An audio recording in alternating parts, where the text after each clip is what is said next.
Welcome to Raging Bullets, a DC Comics fan podcast, episode 684.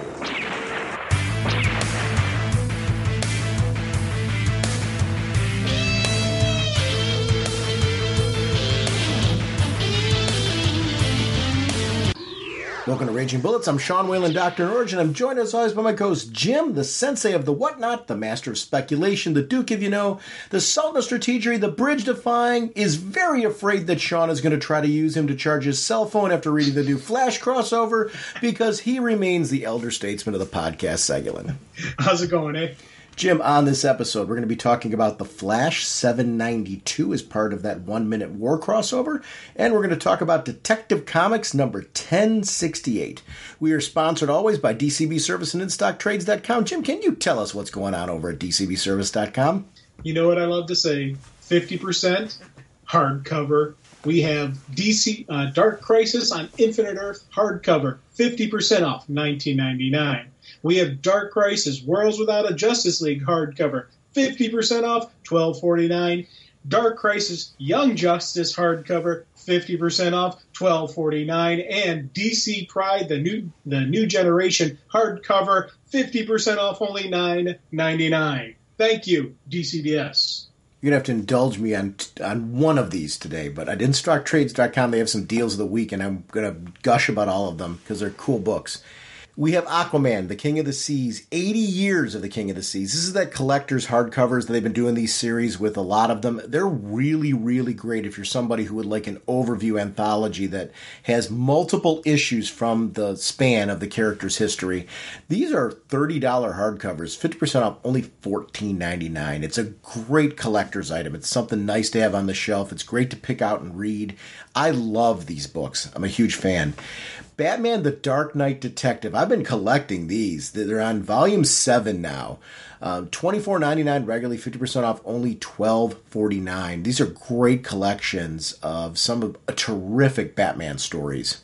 This one, you're going to have to give me a break on. I know we are a DC podcast, but I love me some Chip Zdarsky, and if I am butchering his last name, I apologize, because they've got on there Daredevil and Elektra, which is so good, the Red Fist Saga trade paperback. $17.99 regularly, 46% off, only $9.71. Big fan of his work on Batman. Big fan of the work on Daredevil. I'm pointing you to that because if you're digging the Batman series and you haven't touched that Daredevil work, do yourself a favor. It will make you a believer. It's part of what we're supposed to do on this show is point you to good stuff. So I promise you won't regret it. So thank you, DCB Service and InStockTrades.com, for continuing to support our show. Mr. Segulin, what kind of a podcast are we? Raging Bullets is a spoiler podcast. We go in-depth into plot line, story twists, and whatnot of the books we're discovering on today's show. So if you haven't read the books, you may want to come back later so you can better enjoy the show. Let's talk some comics. Carter Hall, scientific genius from a far-off world, flies into action as Hawkman. Our first discussion is on Detective, issue 1068. The writer is Ram V. Artist is Ivan Rice, Raphael Albuquerque, inker Danny Nicky, colorist Dave Stewart, letters Ariana, A-R-I-A-N-A, Mayer, covers by Ivan Cable, with variant covers by Ivan Rice, Danny Nicky, and Brad Anderson. The 150 foil cover is by I-N-H-Y-U-K Lee. The 125 variant cover is by Colin Doran. Senior associate editor is Ariana Turturro. Editor Jessica Chen. Group editor Ben Abernathy. And, of course, Batman was created by Bob Kane with Bill Finger. And only 2 corrections I'm going to put there just because I know they are, and it's not throwing you under the bus because I do it all the time. Evan Cagle is the one who did the cover. And it's Colleen Doran on the 125 variant cover. And that was not anything on you. I do it constantly. And it's part of the reason why we do the creative teams, obviously, is to acknowledge great creative teams like this. And I really want to acknowledge how great the creative team is on Detective Comics. I know you do too. Right from the cover, there's a special, unique feel to Detective Comics. What I love about this book is it couldn't feel more different than Batman. And I love Batman. I love the work that's going on in that book right now. When I read Detective Comics, it's got a different factor to it, and it is engaging. Like, I really love this story. Since Ram V took over, since his creative team's been going on this, I love the covers, I love the style, I love the design, I love that this feels like this run is something special. And this story feels big. I like that it's going into Gotham history and adding new lore to it and further expanding that. I also love that there's a sense of progression for Bruce Wayne. This idea that Bruce Wayne he's getting older and the life as Batman has beaten him up, but yet he's still driven to be Batman. This is a Batman who's been doing this for a while, and we're seeing, there's effects on his bones. And this is also a guy, he's got money, but he doesn't have Bruce Wayne money. or he has current Bruce Wayne money. I really like that aspect they're playing in the storyline. I eventually want him to get the money back. I don't know, how we're going to get there. Storytelling wise, I'd like to see it because I love billionaire Bruce Wayne. I love, the way that they have the gadgets. I want to see him back in Wayne Manor, but I want this story is so good that, we talk about all the time how we want Alfred back and all that other stuff. I say I want all that back, but I wouldn't want you to truncate this storyline to do it. So keep this going, take me there eventually. I'm sure these writers are going to eventually put in some of the toys because their storylines will take them there. If they don't, in this creative team I trust. But I love that this feels like it's a current progression of Batman. I love that when I feel this, I'm really, really engaged in the Detective Comics story. I also love that I feel right now, if you were to ask me which is your favorite of the Batman titles between Detective and Batman, I would have a lot of trouble making that call, which is usually lately I've been leaning towards Batman just because that seems to be continuity center for it. That's never been a knock on Detective. I've always loved Detective. It's always been a go-to for me. But it's always been Batman's had the slight edge. I feel right now that we've got two creative teams on both of these books that are just doing some really, really unique and special things with it that have got these books running neck and neck for me. And this storyline in particular was the one, that annual. Oh, I know I'm kind of jumping around a lot on this one, but I'd be remiss if I didn't mention that annual was how you use an annual to tell the backstory of a storyline. Because this is just art. It's artistic genius what's going on with this book right now. I like it a little bit. I can tell just a little bit. You're iffy on it. You're like, it is. Yeah. I know sometimes it's hard to follow me when I get tentative on things, but I really was so excited that we were going to talk about this book today. Yeah. Here's the thing with me on this one, on actually the Bat universe in whole. When Batman gets a little bit weird, when he starts diving into the supernatural kind of things and that, I tend to lose. You tend to lose me on him. I like the Batman that's very grounded, street level, detective, solving the mysteries and seeing that. That's the Batman I really like. It's kind of like James Bond. You got the eras where it was heavy gadget focus and a lot of the suave debonair, and you got the more street focused, improvise, adapt, overcome version. I like the more improvise, adapt, overcome version of James Bond versus the high tech gadgets, and the pretty boy spy. And it's the same. I'm kind of the same way with the Bat, where I like that street focused Batman. Now, as I'm saying that, there's a lot of freaky deaky stuff going on in Detective and Batman, but they haven't taken me away from a street level Batman. And that's the thing I really appreciate with what they're doing here. We've got a lot of supernatural stuff going on. We've got a lot of, just not where I would normally like Batman to go, but I'm enjoying it. So I'm like, so the creative team is doing a good job giving me something that I normally wouldn't say, yeah, this is awesome. Saying, this is a good story. I'm digging it, even though we got people turning into werewolves and whatnot and all the stuff going on with Harvey, which again, you got some freaky stuff going on with Harvey, but you still have that Harvey Dent Two-Face, psychological battle going on that I absolutely love. when you get Harvey. So I was like, so they're doing so much stuff that normally would turn me off, but I'm like, because it is so good, they're keeping me into this. And I think that's something I'm really digging about this process. And one of the things you commented about with him not having the old Bruce Wayne money, having the new, dealing with the new, I kind of like it. You're saying eventually he'll get it back. I don't want him to. Okay. I want Alfred back. 100%. But I want Alfred back in the townhouse, not in the mansion. I don't want that Mega Million where he can just print up a new Batmobile when he trashes it. He's got to improvise. He's got to figure out something. Okay, I can't do the Batmobile because it's being repaired because I don't have 1,000 of them on tap. I got to do this. I got to do that. I kind of like that Batman. Again, especially when you get the right creative team handling it, they're telling some pretty cool stories with it. And I said I want all those things because there's a comfort food with those kind of things. But as I said, they're drawing me in so far for the story that I don't want their storyline truncated. I want them to take me on this ride for as long as they want to because they're that good. So I get where you're going with that, and I couldn't agree with you more. What they're doing right now is engaging.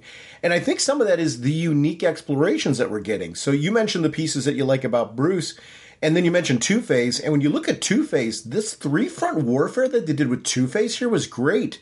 Because they're using this demon-like creature to put it into people to kind of control them, right?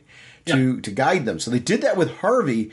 The problem with Harvey is he's already got complicated psychological issues. And I love that through this that we found out that Two-Face isn't just a thing. And I don't remember, and boy, I have to go back to some of my favorite Two-Face stories. I don't remember them going this in depth in the idea that Two-Face actually was part of his childhood. This was what he rebelled into. And, this was his way of dealing with the affronts on him. He was picked on and lashed out. And I was like, wow, this is such a cool story of what can happen to somebody when you're hurt, when you're hurt emotionally, and how you put walls up and what those walls look like and how that can lead to extreme circumstances shattering the balance, of multiple portions of yourself into segmented personalities. I really loved that story and how it was a portion of Harvey, Two-Face, the dark portion of Harvey, that's able to say, hey, so you got this thing hanging out there. The easy way to handle this is put me in the driver's seat. Yep. It's controlling you. It's not controlling me. Yeah. I loved that aspect of the story. And I loved that Harvey knows the secret, but Harvey was hiding it from himself, which tells you how defined these personalities are, because they're all Harvey. This is not, Harvey's not two people, but his shattered psyche is such that he has so developed these two separate personas to the point that he can actually keep things from the other one. And it works. Yeah. That's awesome. I 100% love this part about Harvey. And again, I have no idea. I don't remember ever people diving this deep into Harvey Dent unless there's some other stories out there where somebody dove this deep into the psyche, the nature of what makes Harvey Two-Face. Again, it's one of the things about this story that I'm absolutely loving. Now, we got a great villain going on with this, and we've got really cool Batman moments. But again, what they're doing with Harvey here, where Harvey is going to go from here, has me going, I got to keep reading this. I want to see more. And it's no longer just about how does Batman beat the bad guy. You're like, can Harvey defeat Two-Face? And again, you're rooting for Harvey Dent to beat Two-Face. You're rooting for the Bat to beat the bad guys. You're rooting for Alfred to come back eventually. You're rooting for everything on this story, and it just keeps you going. I loved how this could be a very complicated, very convoluted story, but they're controlling the action, they're controlling the story, they're guiding us right along the layout of the story, how they're jumping from this piece to this piece to this piece, keeps the story moving, keeps all these different parts, and it's a brilliant balancing juggling act that they're doing. Because you think about how many different stories we've had to tell the history of the bad guys, we're telling the history of Harvey, we're telling the current interaction of Harvey with the bad guys, Bruce with them, their inner struggle within their unit. It's all the different elements of this story. Again, let me add another layer. Brilliant. Let me add another layer onto what you're saying. Yeah. So I'm gonna shout out the creative team for the back feature. Simon Spurrier's the writer, Danny's the artist, Lee Lowridge is on colors, Steve Wan's on letters, Ariana Turo and Jessica Chen are the editors, Ben Abernathy's the group editor. Apologies for any name butchery. I think it's better just to talk about them organically through this, because I really like how these backstories are being used to flesh out, maybe share certain scenes that don't fit into the main narrative but are really necessary. And it's not acknowledging the entire creative team that's been doing these throughout, because there's other artists that have come on board and things like that have done these like 3-ish issue, or in this case a singleton done in one, little story arcs that are in the back that are expanding what's going on either with Two-Face or with Jim Gordon. I am loving the way that they're integrating Jim Gordon back into Gotham through this storyline. Or, he was at a point where he was trying to find his place, something that we saw in Joker. This is building off of what was going on with him and Joker, straight on into this storyline. I love that we've got this mystery of, the person with wings on the wing tattoo, and what the power set is there, and what were the experiments that were going on. How does this tie into the Arkham family? There's a lot going on here. And you mentioned the supernatural stuff with Batman kind of being, and there's no right or wrong answer to that. That's kind of like for you, usually I kind of drift away from that. I like more of these type of stories. And that's the nice thing about Batman stories, is there's a lot of different kinds of Batman stories. If one branch isn't usually your cup of tea, you have other flavors to go off of.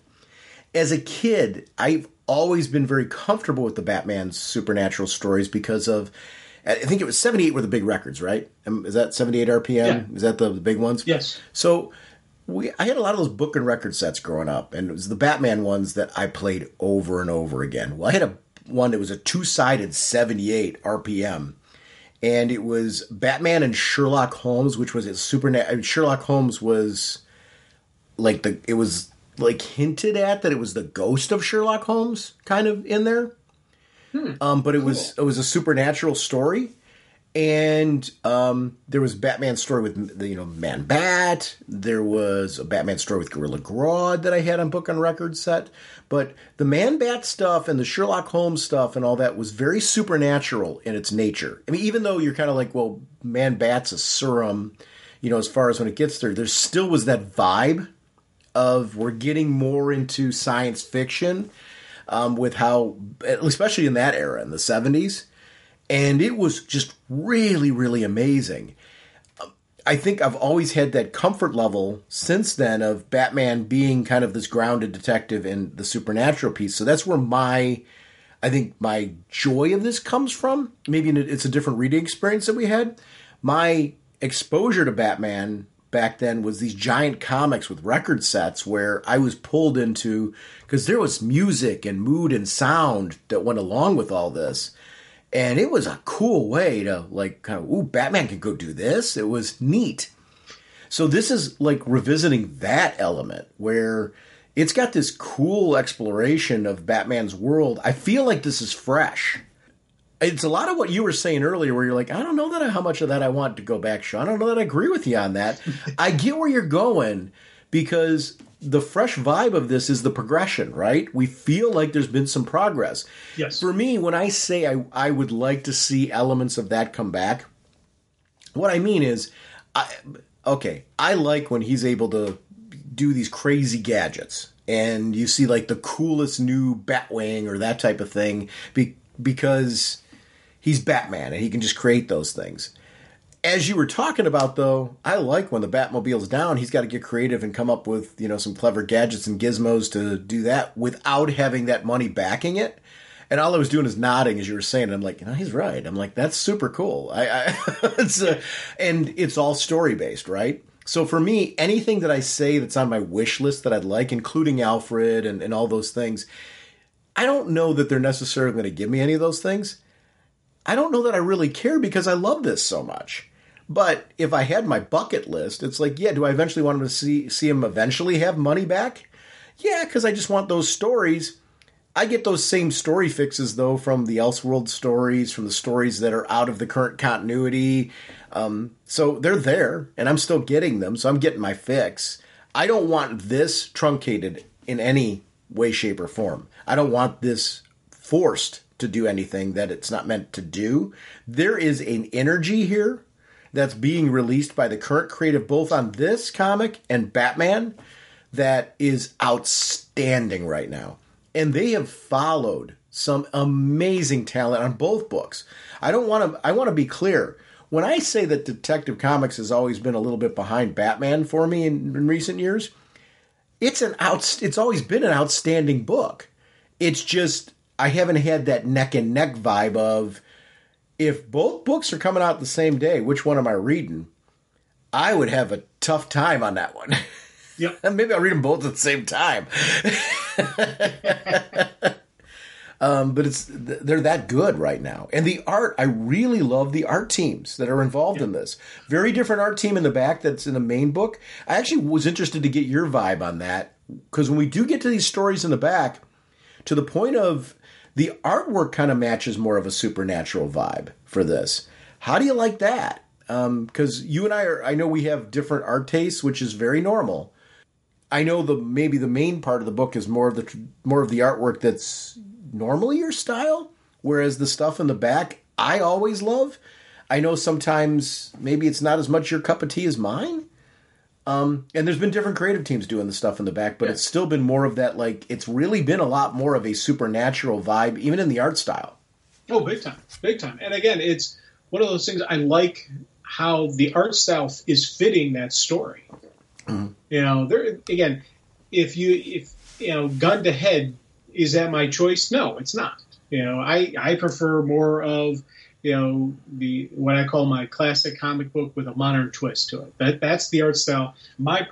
I like this art style. That's the style. Yeah. The more artsy style that's in the back of the book, again, it fits the story being told. So when the artwork fits the story being told, then I'm okay with that. I'm like, it helps fit. Like, if they took that art style and applied it to a Flash story, I probably would be like, oh, guys, I think you're a little off kilter here, because Flash has more of that bump, pop, and that style I don't think would fit, a Flash story well.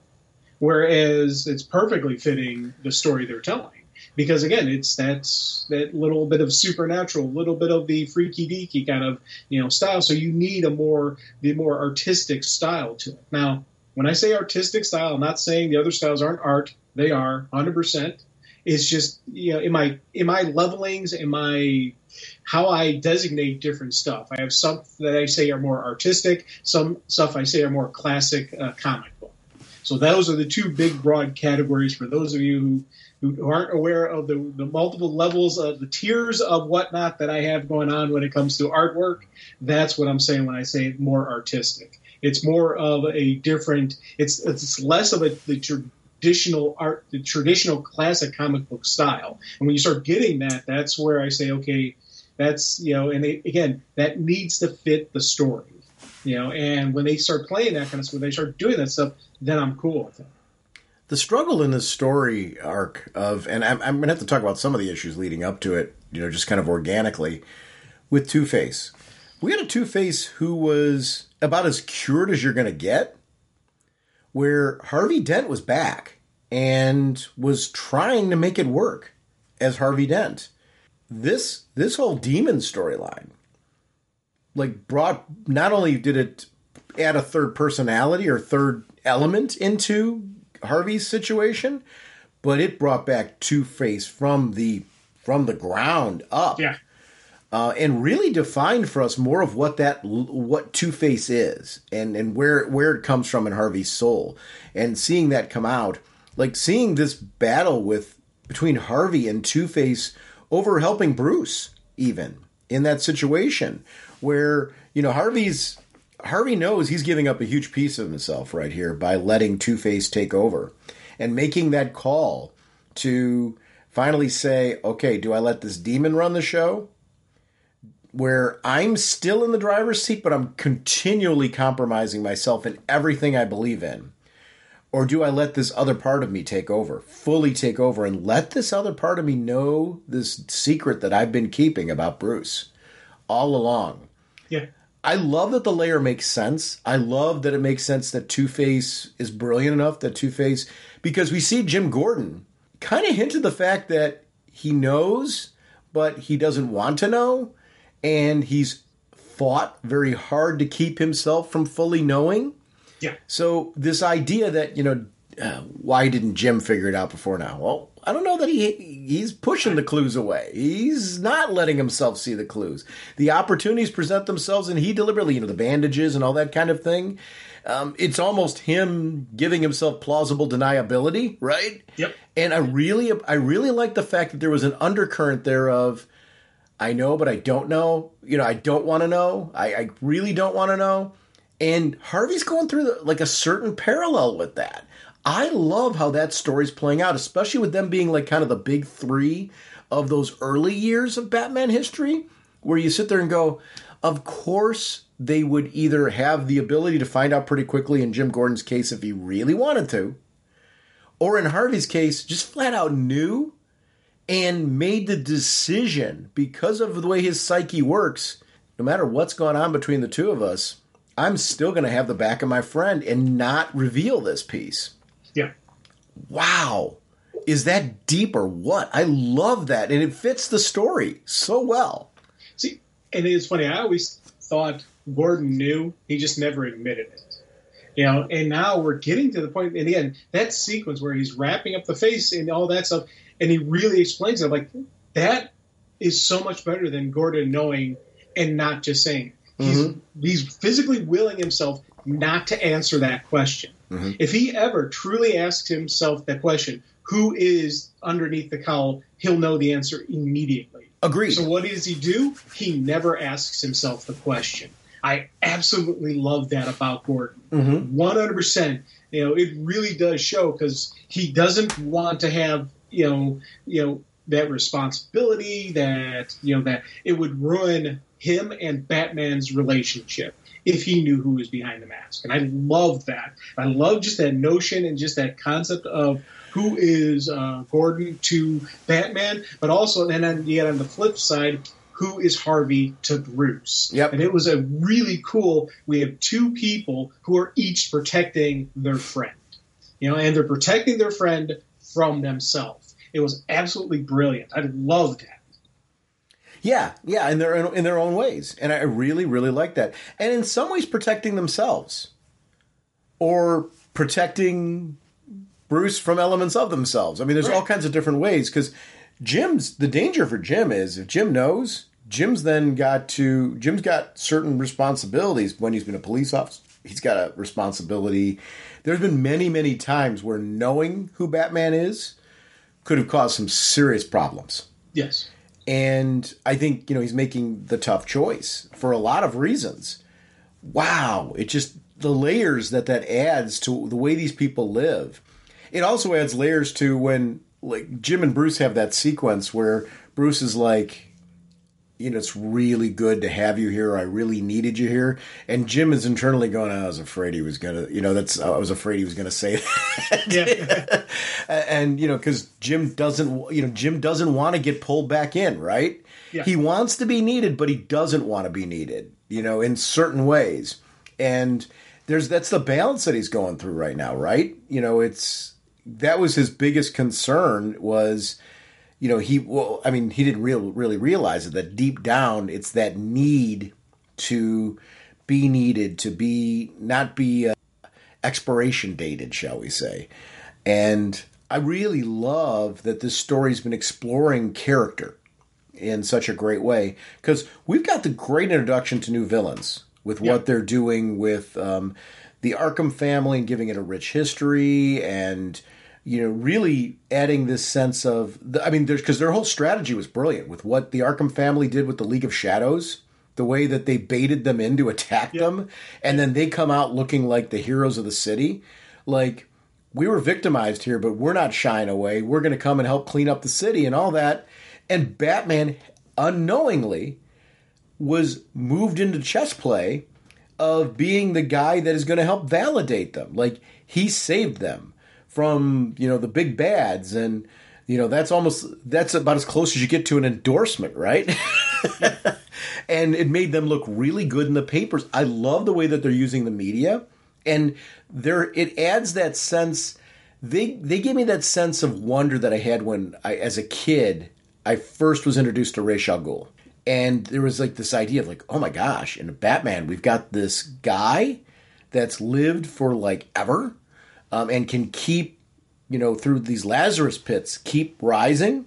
That's such a different kind of villain that you're used to with Batman.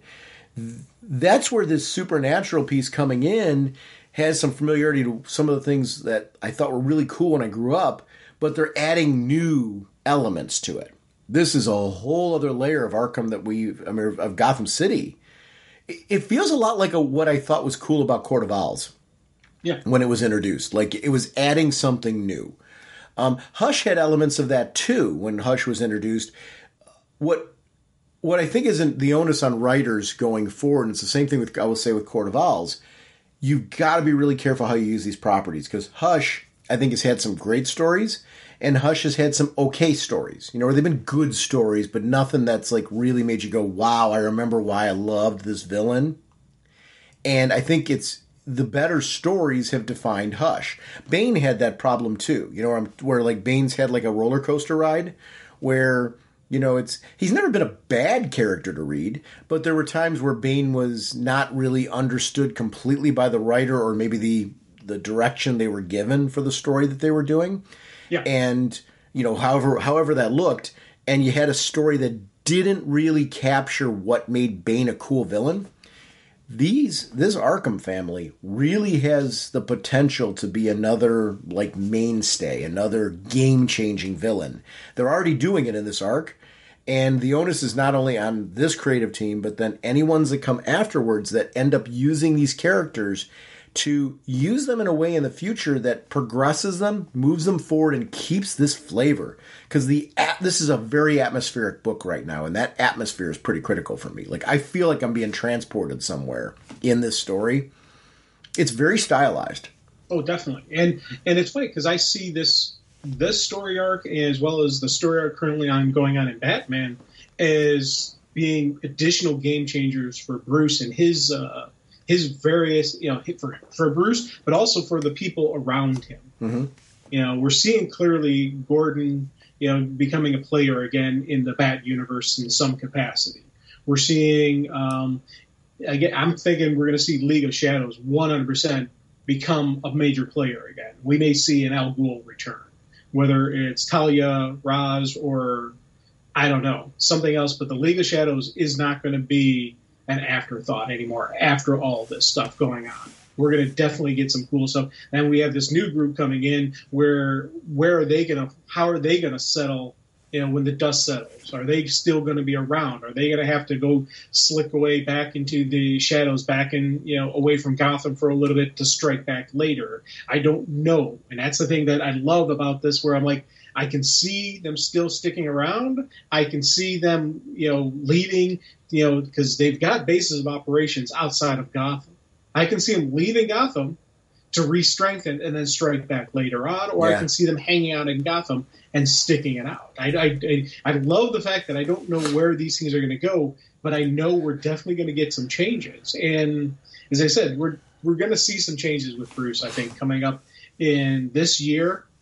We're definitely going to see some, again, that continued growth of who he is, what he's about, dealing with, no Alfred, dealing with no multiple billions of dollars, dealing with all that, whether he gets some stuff back or whether he continues on the path he's been going, I don't know. But we're definitely getting continued growth from him. We're seeing, and I love that the story that I'm currently reading, again, not my normal, what I would say is my groovy cup of tea, I'm 100% all in on, And it's got me thinking off page. It's got me thinking to the future. What's the book's going to look like this next upcoming year? What it's going to look like next year? Yeah. So that for me is always a sign of just a well-crafted story. And by well-crafted, again, it's just you got to think all the moving pieces that they're playing with right now. How much juggling is going on? How much different pieces they're tying into this in one, within one issue, and everything flows beautifully. This is, something I'm absolutely really, really loving. If you can't tell, I'm a little on the fence on it. That's fun when you got a book like this, though, because here's the thing: we don't always know, So what happens a lot of times when we pick up books for the show, there's times where Jim will pick out a book and say, hey, I really want to talk about this. Really, more often than not, I end up driving that. I'll walk in shot out of a cannon because it's a book that I picked for that purpose. And then after I'm done with my diarrhea of the mouth, I'm very curious to see where you're at because we're not always in the same place.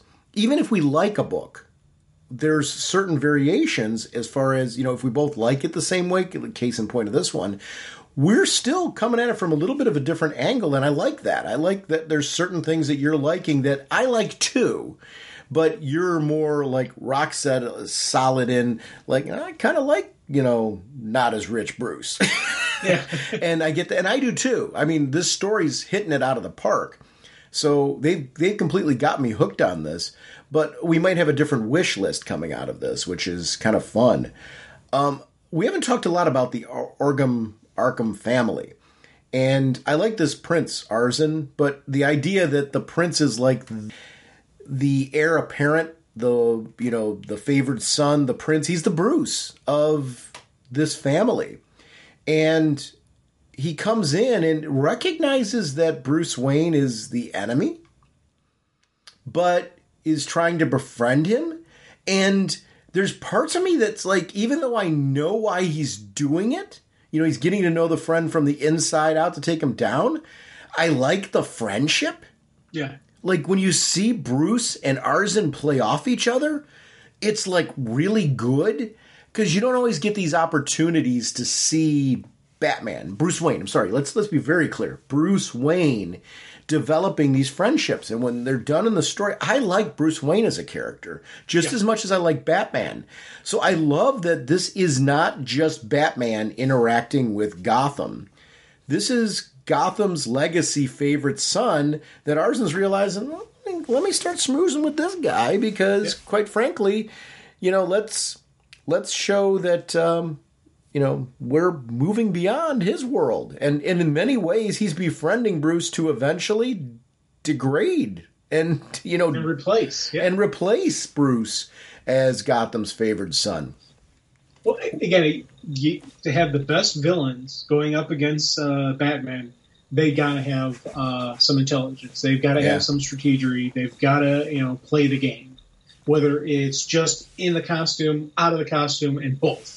Yeah. There's so many different layers that the true great villains for Batman have to be physical, but also have to be mental. And this group 100% is 100% playing on all that. And I love the fact that, Bruce is really outgunned on this, but because he is Batman, because he's done so much, he still can step it up, step it up to a level that, the bad guy even says, how can he do that?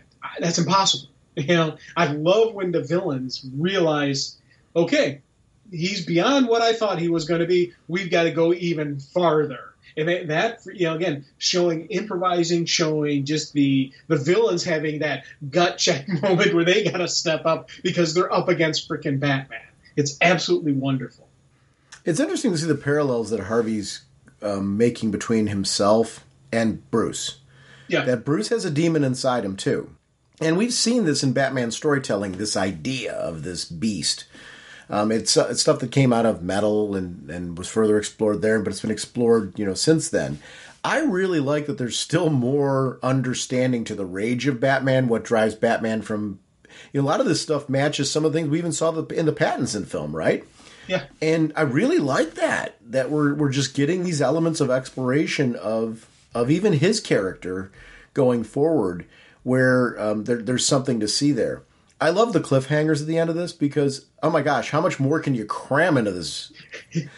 and he gets there and like he's going to see the doctor to Dr. Joy to try and take care of Bruce, and she's already like a mess. Yeah. And that's where we're left with a cliffhanger. Well, now, is that Dr. Joy in the costume, or is that somebody who came there and killed? Oh, no, I'm sorry. You're right. It is, because I've been watching this place for her until she comes back. So the question is, where is Dr. Joy? Right. Yeah, you're right. So the real question there is, so they're waiting. You're right. I'm sorry, I stand corrected.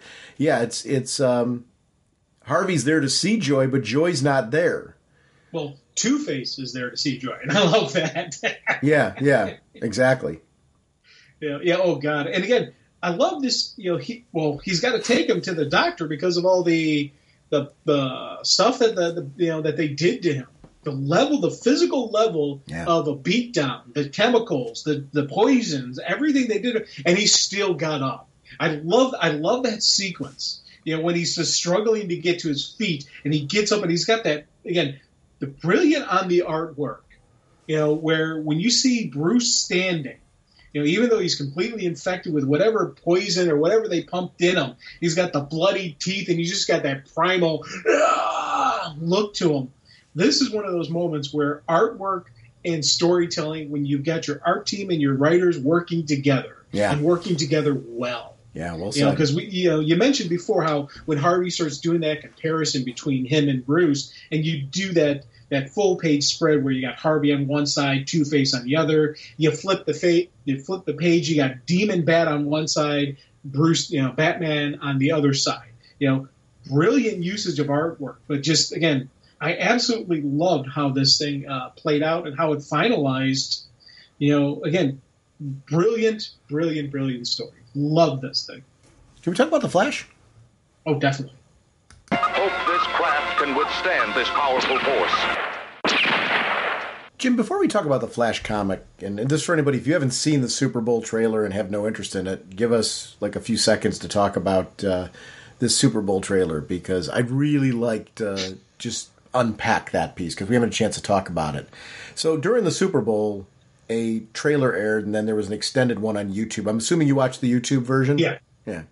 So my wife and I watched it after the Super Bowl, and she's become kind of my measuring stick as far as just what like a extremely casual fan thinks. And she thought it was cool. I mean, it was this really eye-engaging trailer. It's interesting, like, this film got like a pretty prominent spot on the Super Bowl. Yes. Which, with all the things that we're seeing canceled and all the shift in focus towards the future, it's interesting how this film looks like it's going to be a pivotal starting point of all this. And that seems to be kind of a changing viewpoint. But this is one of those things where my relationship with this Flash in particular has been an interesting one. Because when Justice League first came out and we got to see him for the first time, we had this great TV show that was going on that really was capturing everything that I love about the Flash. I really liked the Flash in Justice League, but one of the pieces that I was critical of was it was in my mind, it was too silly. Like, we never got to the heart of Flash. We never got that balance in it. Now, I liked the Snyder Cut way better because those extended scenes that are in the Snyder Cut, I think capture some of those elements that I was critical of in the other version. There's things, I don't want to get too heavy into a whole comparison between the two Justice League films because we've already done that before. But it's important to set the stage for my relationship with this Flash. So coming out of the Snyder Cut, I'm like, all right, I'm kind of jonesing for the Flash movie now. I want to see this guy. I want to see more of what they're going to do with him. Where's this character going to go? And I hope they're going to build off of what I saw in the Snyder Cut is what I was looking for. Jump to the trailer. I think they're building off of what I saw in the Snyder Cut and everything that I loved in the Snyder Cut with that particular character. While at the same time, I think doing things that I don't think either film did with the character. I'm really excited for this timey-wimey, multiverse-y Flash movie that is going to have more than cameos with some really cool Batman. I love that we're going to see Batfleck in there because I really do like Ben Affleck's Batman, and I think it's one of the shames of this is that we aren't getting the solo Batman movie with him that thought we were going to get, and that opportunity for, I think, the development of that. But getting to see him and his interactions with Flash, which I really liked in both versions, getting the chance to see Michael, I had goosebumps with the Michael Keaton one. Yeah. And I've got to say, over the years, when I look back memory-wise on the 89 Batman, I think because we got that Christopher Nolan version of it, and that one, I think built off of what I thought 89 did really well. 89 was that jump from 66, right, where we're getting a more serious Batman.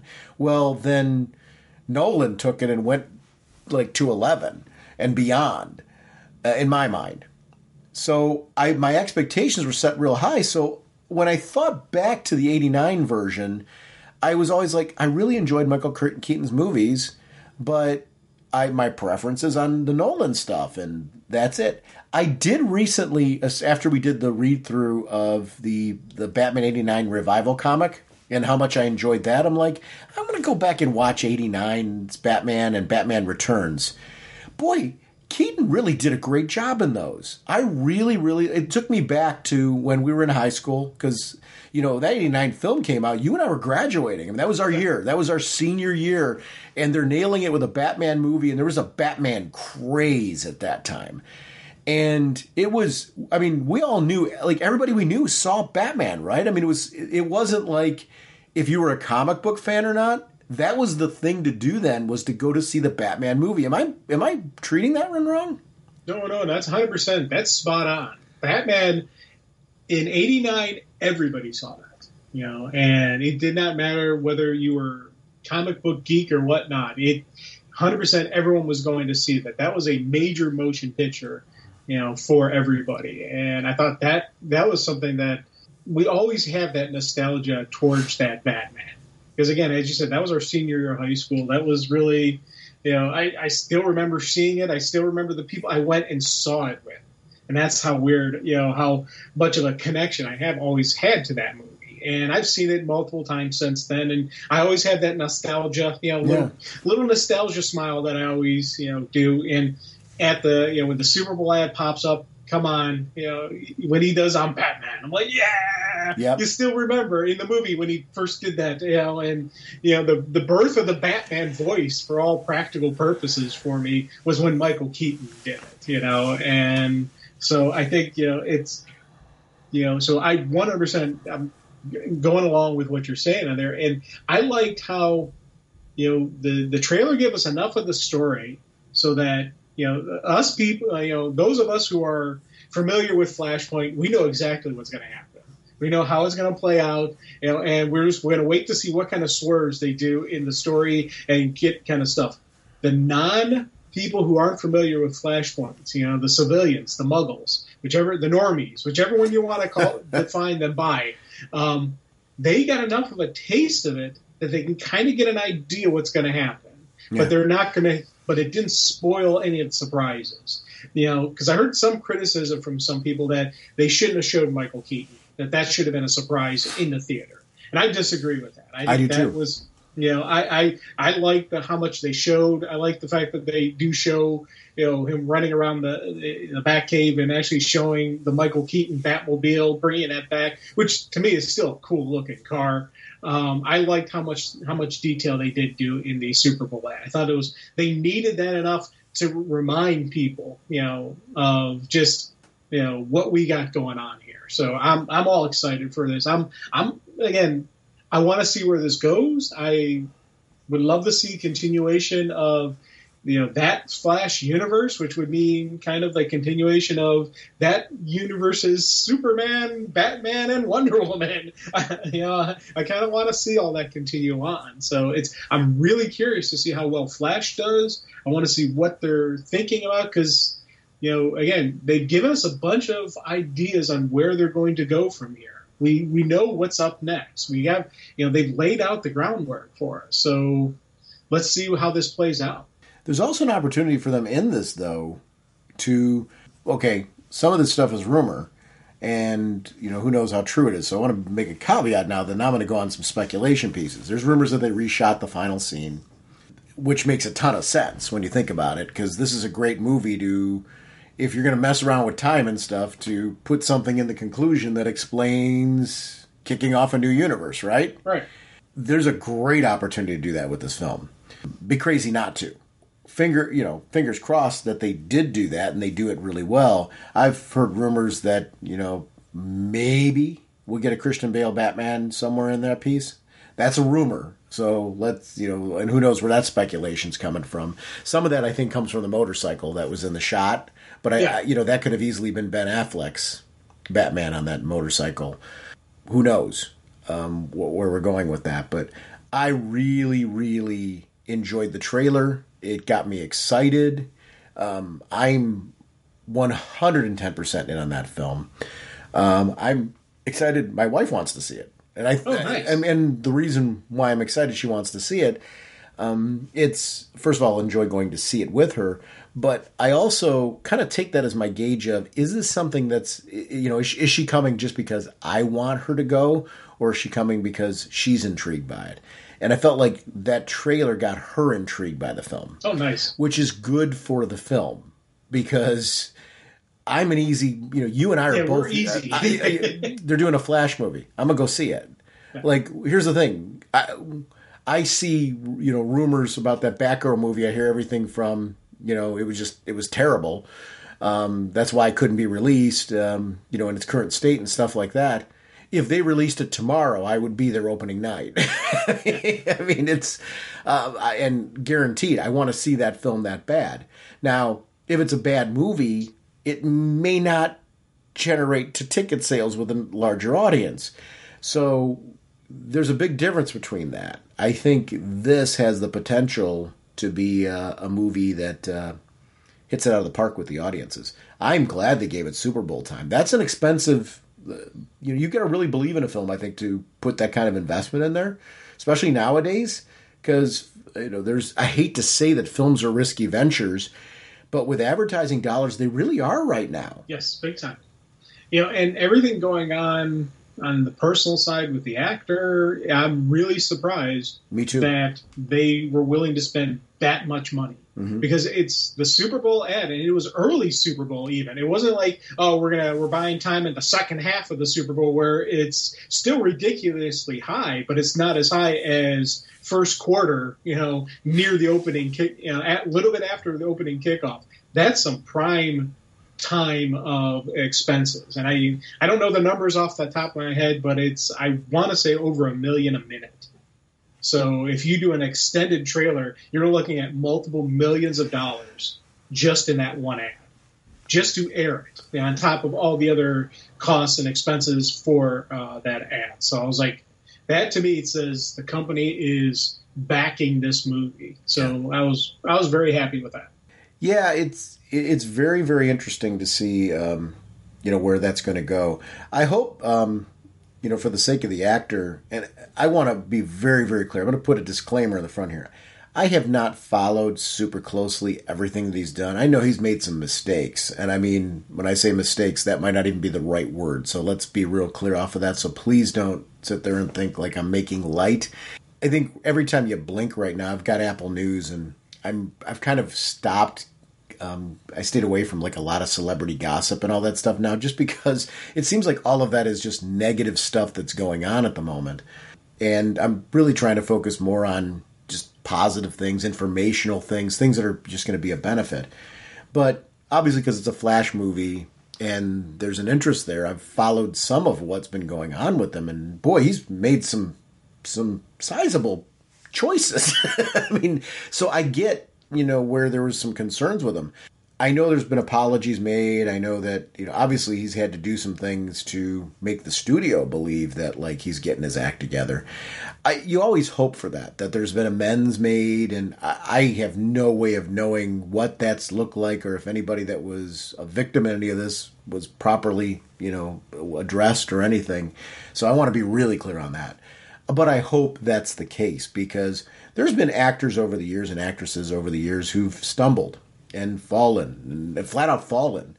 And they've been able to put their lives back together. Let's use Robert Downey Jr. as an example. Yeah. I mean, great example of somebody who, but it took a long time for him to get back to where he was, and came back just a much better person and embracing the mistakes that he made, and just really kind of being a positive force for if you falter, if you fall, there is a pathway back. There you can build yourself back up again. And there's people you have to thank along the way for taking a chance on you. And we got so many great movies and so many great opportunities from him because of that. I hope this is one of those stories versus the one where it's going to be person falls again. You know what I mean? So I hope Ezra Miller's gotten his act together. I hope amends have been made. And I hope this is a celebration of the start of a redemption story versus something that's not over yet, if that makes any sense. I'm excited for the film. I hope it's going to be great, and I hope all those things happen with relation to it. Why this is a good time to talk about this film is we're going to talk about a Flash crossover event right now. So the Flash book we're going to talk about this episode is 792, but I think we're going to talk organically. We have to talk organically about the issues leading up to this. This is the 1 Minute War crossover that's coming in. And this is part 3, Impulse Buy. The script by Jeremy Adams, pencils by Roger Cruz. The inks are by Wellington Diaz. Colors by Luis Guerrero. Letters by Rob Lay. Cover by it's Taur, I think that's C.N. Clark. Variant covers by Serge Acuna, Daniel Bayliss, and Scott Collins, and Torrin Clark. Mateus Manhan. The editor is Chris Rosa. The group editor is Paul Kaminsky. Superman created by Jerry Siegel and Joe Shuster by special arrangement with the Jerry Siegel family. And apologies for any name butchery. It's funny, this is one where the creative team font fits the story that's being told there. But I'm going to admit, I had some problems with the font in just reading that part. But I love so much about how this story is laid out. So I'm not insulting the lettering team for it, because I love the feel of this book. So I want to apologize for any screw-ups that I did there, because of the fact that I think what's made this book so great is, we mentioned earlier in the detective story, right, about how that art style and that art team and that whole creative team came together to really deliver a flavor and a vibe that is fitting for that book. And one of the pieces you mentioned in there is that art styling wouldn't have made sense for this type of for a Flash story, much less this type of Flash story, right? Even though we got some dark elements to this story that are here. Right. I couldn't agree with you more. And I think the art teams that are on Detective, if they were to do a Flash story, are going to do a very different art styling to represent this kind of story that's being told here. This is everything, and I've loved since college, when I really started getting heavy into the Flash. Because that was really where the Flash became a character that I was following. Wow, Mark Waid's run and everything that I've referenced. I saw Mark Waid, and I was really into him at the time, was writing the Flash, and I'm like, why am I not reading this? I jumped on board it, and I never looked back. I have loved the Flash since then. And it's been stories like this where they're big arcs. They were built over time, and there's a sense of, in the arc, character development, story development. What they're doing with Barry and Iris in this, while at the same time advancing Wally's family and advancing the future of the Flashes. And I like what they've done with Wallace becoming Ace, that kind of idea, and Impulse having a spot in this. Max Mercury and Jesse Quick, they get everybody in this, and they all get screen time, and it all makes sense, and it all feels really good. I think a great creative team is able to understand how to give the Flash family what they need. This is what I want out of Flash storytelling. Not every story has to be an arc like this. But when you build these arcs, that's your great opportunity. These characters that we haven't seen on screen, let's bring them in because they belong in this story. They're needed in this story. And I really, really love what's going on in 1 Minute War right now. For you, you and I have had different histories in getting to the point that we're at with the Flash and when we talk about the Flash on the show. So when you see stories like this, how do you approach them? I mean, especially when you're seeing all the different Flash characters. Like, is this your cup of tea? And if so, what is it that you like about this? Well, first off, I approached this with a giddy smile and a chipper in my step because I absolutely love this. This for me was absolutely wonderful, because again, as you said, I'm completely different, aspect with the Flash, and I've been going back and reading more Flash and learning who these people are, learning who Max is, and I already knew who Max was compared to with Impulse, and Bart and all that. So I'm like, okay, and so I kind of get the connection always. Anytime Jay is in on the picture, it was absolutely just brilliant, and I love again how the strength of the Flash family is growing. All the different speedsters that are out there, all the different people who are connected to the Speed Force, and how in this story they're the ones who are actually the only heroes who are able to do anything. It was something for me that I was like, this was absolutely brilliant. When we first read the ad stuff for the 1 Minute War, I was thinking, okay, it was a one shot. And then when I'm reading the issue, I'm like, part one, a couple issues ago, I'm like, part one, I thought that was a one shot. Like, oh, so it's a building. So I'm like, oh, that's just, so then I'm thinking, okay, that's the ending. So I was thinking the one shot was the ending of the story. Yeah. And so when I started reading that, I was like, wait, this isn't the ending. This is just, now the rest of the story. Oh, this is awesome. I love how the fact that this is playing out in the story, how it's part of the Flash universe, how they're bringing in all the different speedsters and whatnot, and just, again, it's wonderful. They're giving them each so much screen time that you understand what they're doing and why they're doing it. You 100% completely get why Impulse takes off and why Wallace goes after him, saying, hey, someone's got to keep him in line. Someone's got to keep the kid in check, even though he's also still a kid. And I love those two partnering together. Felt 100%. The whole Barry and Iris stuff just had me going, oh, no. You cannot kill off Iris. Iris is going to be fine. Iris is going to be fine. I keep every time they show her, and just the two of them together, I'm like, I'm going through my head saying, okay, so when the explosion happened, that's also when the time freeze happened. So the concussion of the building falling on her actually didn't hit her.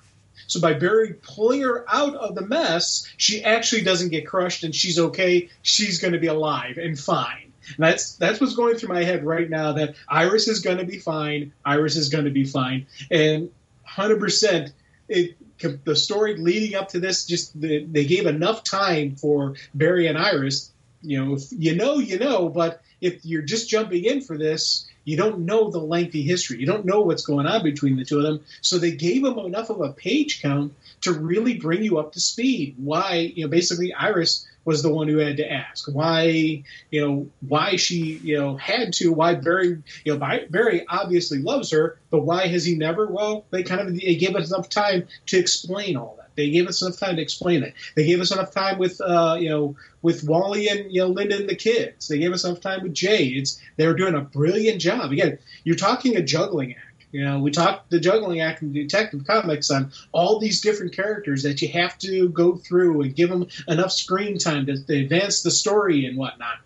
Another creative right here that's giving all these different parts just enough screen time, just enough page count so that we get who they are, what they're doing, and how they advance the story. Absolutely brilliant usage of a large team. Large team writings can be very difficult. They're making it look easy here. Yeah, and that's something that's really important is, to your point about the large team writing and keeping that balance. And to me, one of the highlights of this particular issue was the screen time given to Ace and Impulse. Yeah. Because, first of all, I love Ace. I love that Wallace is Ace because it gets very confusing to call Wally and Wallace, at the same time. So I like that they gave him a reason to, to have that name and to be on and keep that character in activity. So I think that's really, really smart progression with the character. Give him a nickname and have him interact with Impulse, who you could see Impulse be like, I was Kid Flash before you. I've done this before, And I like that there's this. This is a Bart who's lived that life that we know we've read in the comics before, but because of the timey-wimey stuff, he has memories of his journey, but he is back to being Impulse again. And I like that we have a progression of that storyline, because I loved Bart's progression. I liked that he was eventually the Flash. His run in Teen Titans as being Kid Flash was outstanding. And the great thing they've done with the storytelling now, how that world happened, that universe all happened, but people are starting to have memories again of living those lives, gives you a sense that you can move everything forward, you can have all these new characters that you've created, but still have the story beats back to those things that we read before. They all happened. I like the sense that Bart has that history, even though you're like, well, he was the Flash. Yeah. He was the Flash at a certain point in time. And I like that still happened. It only in DC Comics, right, would any of that make sense. Like, for me, it does make sense that Bart has the memory of all that, but it shouldn't. Yes, I know. And I think that's wonderful. And again, I love when they let him be Impulse and they let him do his thing. Yep. Where this is Impulse. But again, remember, Bart was my Flash. So I love the adult, non-Impulse Bart as well. So I'm getting, again, you're still getting that impulse, but there's more to him than just the impulse. I think that was something we saw in, in their one shot that that they had, dealing with the Dark Crisis and all that. Mm-hmm. You got to see him, basically step up, say, no, I'm not just the stupid kid I used to be. And that he ended up being the one who saves the day, pretty much. He and Wonder Girl ended up being the ones who saved the day because he's not that same kid. Yeah. And again, here, Bart Impulse saves the day because, they're dealing with a creature who hunts by, your thoughts. He's like, oh, okay, well, I don't think while I'm act. I just act. Boom. And that's why he's able to defeat her, because of he is Impulse. I love how they played that off. And again, he and Ace together, even though I don't know if he's technically Ace, if they're still calling him Kid Flash or whatnot. I don't know. I don't care. I'm glad he's still around. I'm glad Wally's there. I'm glad they found a way to make all of this fit and work. So I'm very happy. I've got my Impulse. I've got Wally. I've got the Ace. I've got Wally. I've got Barry. I've got all the Flashes. I've got Wally's kids, who I'm so happy they're in the mix.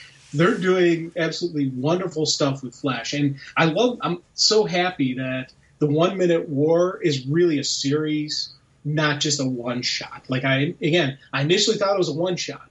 This is a lengthy series going on, but it's in a span. They call it the 1 Minute War because of the hyperspeed, because of the Speed Force and whatnot. So I was like, this is wonderful. The one shot, I think, did a really good job of defining the villains, right? Yes. And telling a little bit of their backstory. The fact that they're this culture that was, like there's a lot of parallels to our culture, right? Where they're declining resources. They're using their research to try to expand outward and find new opportunities for sustainability. They find a way to tap into the Speed Force using technology. So they don't have Speed Force organic people that are on their part of their culture that have that, but when they encounter them, they start realizing that they can use them as batteries for their equipment. And those batteries don't run out as fast as their technology-based batteries that they were using before.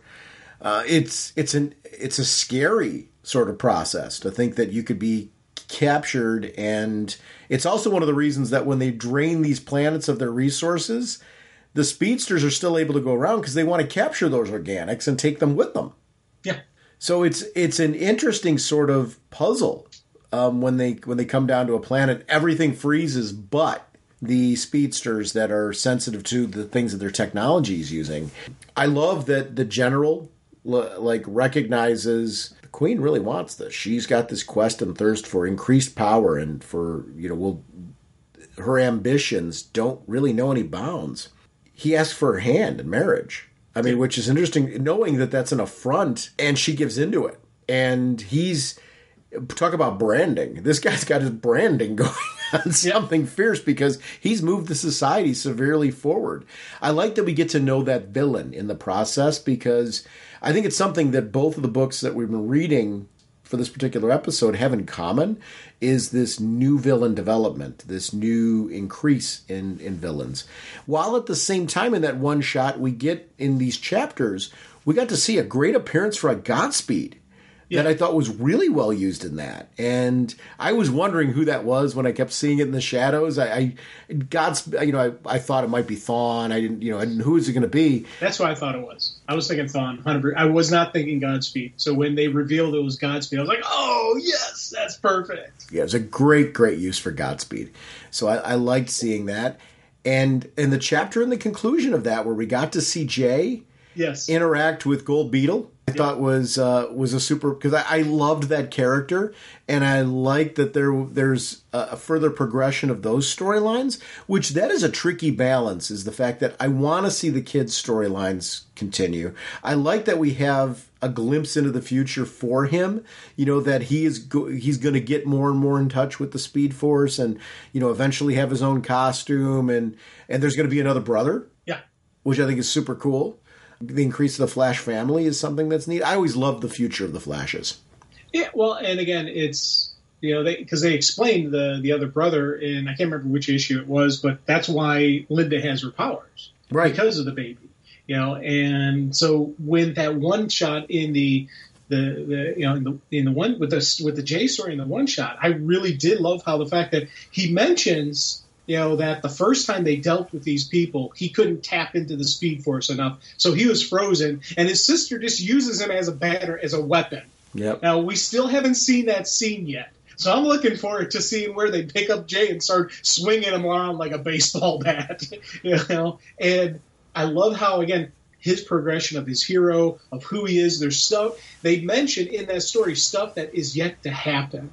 And so I'm looking forward to seeing that stuff to happen, and like with his interaction with Gold Beetle when they first meet, they don't show, it hasn't happened yet, but eventually it'll happen. Whether it'll happen I don't know where or when it's going to happen, but we know in the eventual future there's going to be that first meeting of Jay and Gold Beetle. So I'm 100% looking forward to, again, another story that is telling a great current story, developing the villain, developing the heroes, but also just laying the groundwork for all the future stuff that's going to come up.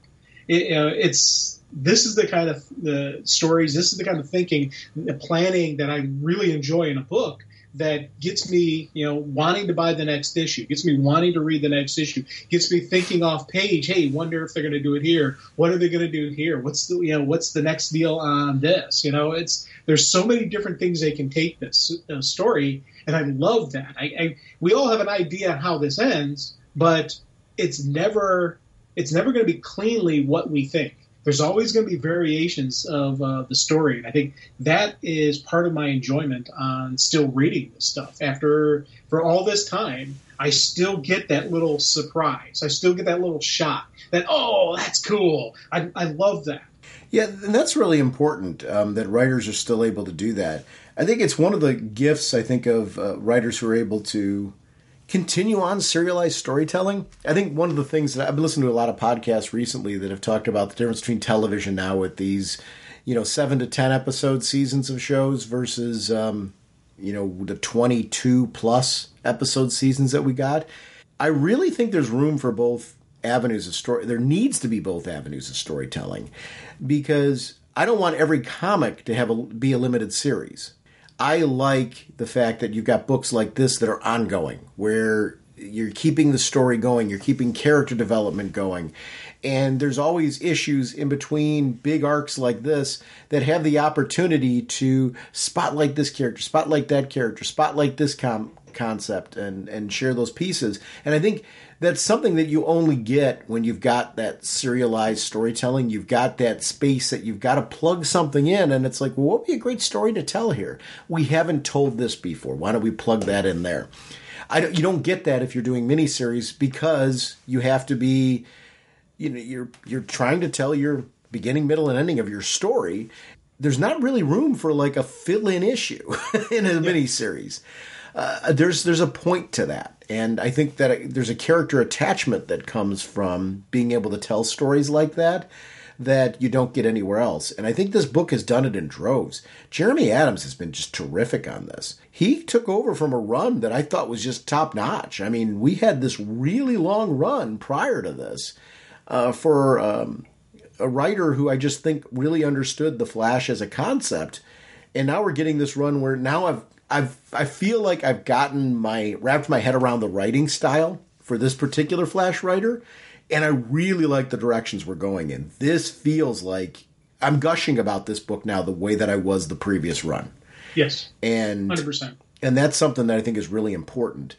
I am rooting for Barry and Iris. Like, I was rooting for them before, but I thought this story delivered that in such a way. She was proposing to him when all this went down. Yep, and I love that. And again, it makes perfect sense why she would say, hey, it's time, dude, let's do this, and why and again, he's he never didn't propose because he didn't care about it. He loves her 100%. And she knows that. She just knows that with timing and everything going on, there's always something else that gets in the way. Yeah. So she's like, I'm just getting rid of that. And you need to have, again, when you have solid relationships like this, you need to have, why are they together? That question always has to answer. Like with Lois and Clark. Why is Clark Kent so in love with Lois Lane? Well, because Lois Lane is an amazing person. Why is, Wally with Linda? Again, an amazing, you see that strength of who they are, what they're about. You need to see that. With Barry and Iris, you see it flat out. You understand what he sees in her, who she is, how she deals with all this stuff. So I 100% love that they did that. That's why I keep going through my head. She's okay. She's okay. She's not. They're not killing off Iris. They are not killing off Iris. I know she's going to be fine. I don't know how yet. Again, I'm still clinging to the fact that when the building was dropped on top of her, it happened right as everything froze. So when everything freezes, the kinetic energy, which would be of the building dropping on her, would also have been frozen. So by pulling her out of there, she never got hit with that wave of energy, which would crush her. Yeah, yeah. So that's what I'm holding on to. Me too. That's what I'm holding on to. That she's going to be fine.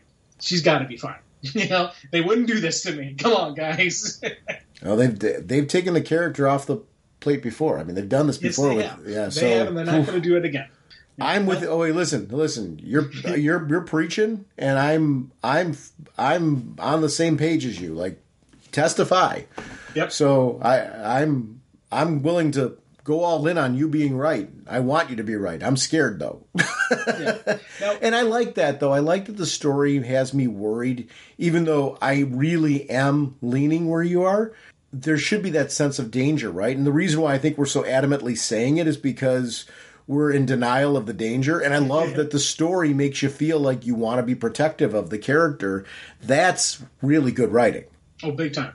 And again, love the character before this. Yeah. 100%. And all their usage of her was always wonderful. And, and again, going back, rereading a lot of stuff, building up my Flash library like I've been, you see just how wonderful she is. But in this last run, they've really done a good job of getting us to the point where we're rooting. We see Wally and Linda happy. They've got multiple kids now, another one on the way. Everything's awesome. Now you want Barry. Now you're like, okay, come on, Barry. It's time. It's time, Barry. And oh no, she's maybe dead. Again, brilliant at the heartstrings, tugging at the heartstrings. Now, you know what? Can I comment? Please hold that thought really quick, because I just want to add one thing to what you're saying here. We got a Green Lantern series coming up with John and Hal, that's going to be coming up. I think there's something to learn from this book in how to spotlight a wide variety of characters. One of the things that I really liked this book did is it kicked off the starting gate really focusing on Wally's family, which you've already referenced. And then gradually with storylines like this, we've, especially with where Barry's been with Dark Crisis and everything, didn't really make a whole lot of sense to be doing a ton of focus on Barry's relationship. But now that we're flashing back to this and Barry is back, and that shift is important. We got a book coming that's going to focus on Hal and John. We have two different stories going on. That's terrific. Get solid stories going with those characters. Don't forget in that process, though, to start exploring the other Lanterns, exploring the core. Get those characters in. You can build to that, and eventually, if that's not out of the starting gate what their intention is, that's cool.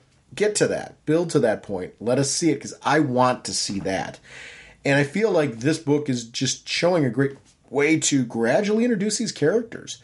I haven't been this intrigued with Wallace, Ace, in a long time. And I think they did a really good job of making him, and I think it's because he makes sense to me in this story. Yes. I get his role. I get who he is to everybody. I get how he fits. It makes a ton of sense. And they deal with the whole name issue. Go ahead with where you're going to go. I'm sorry.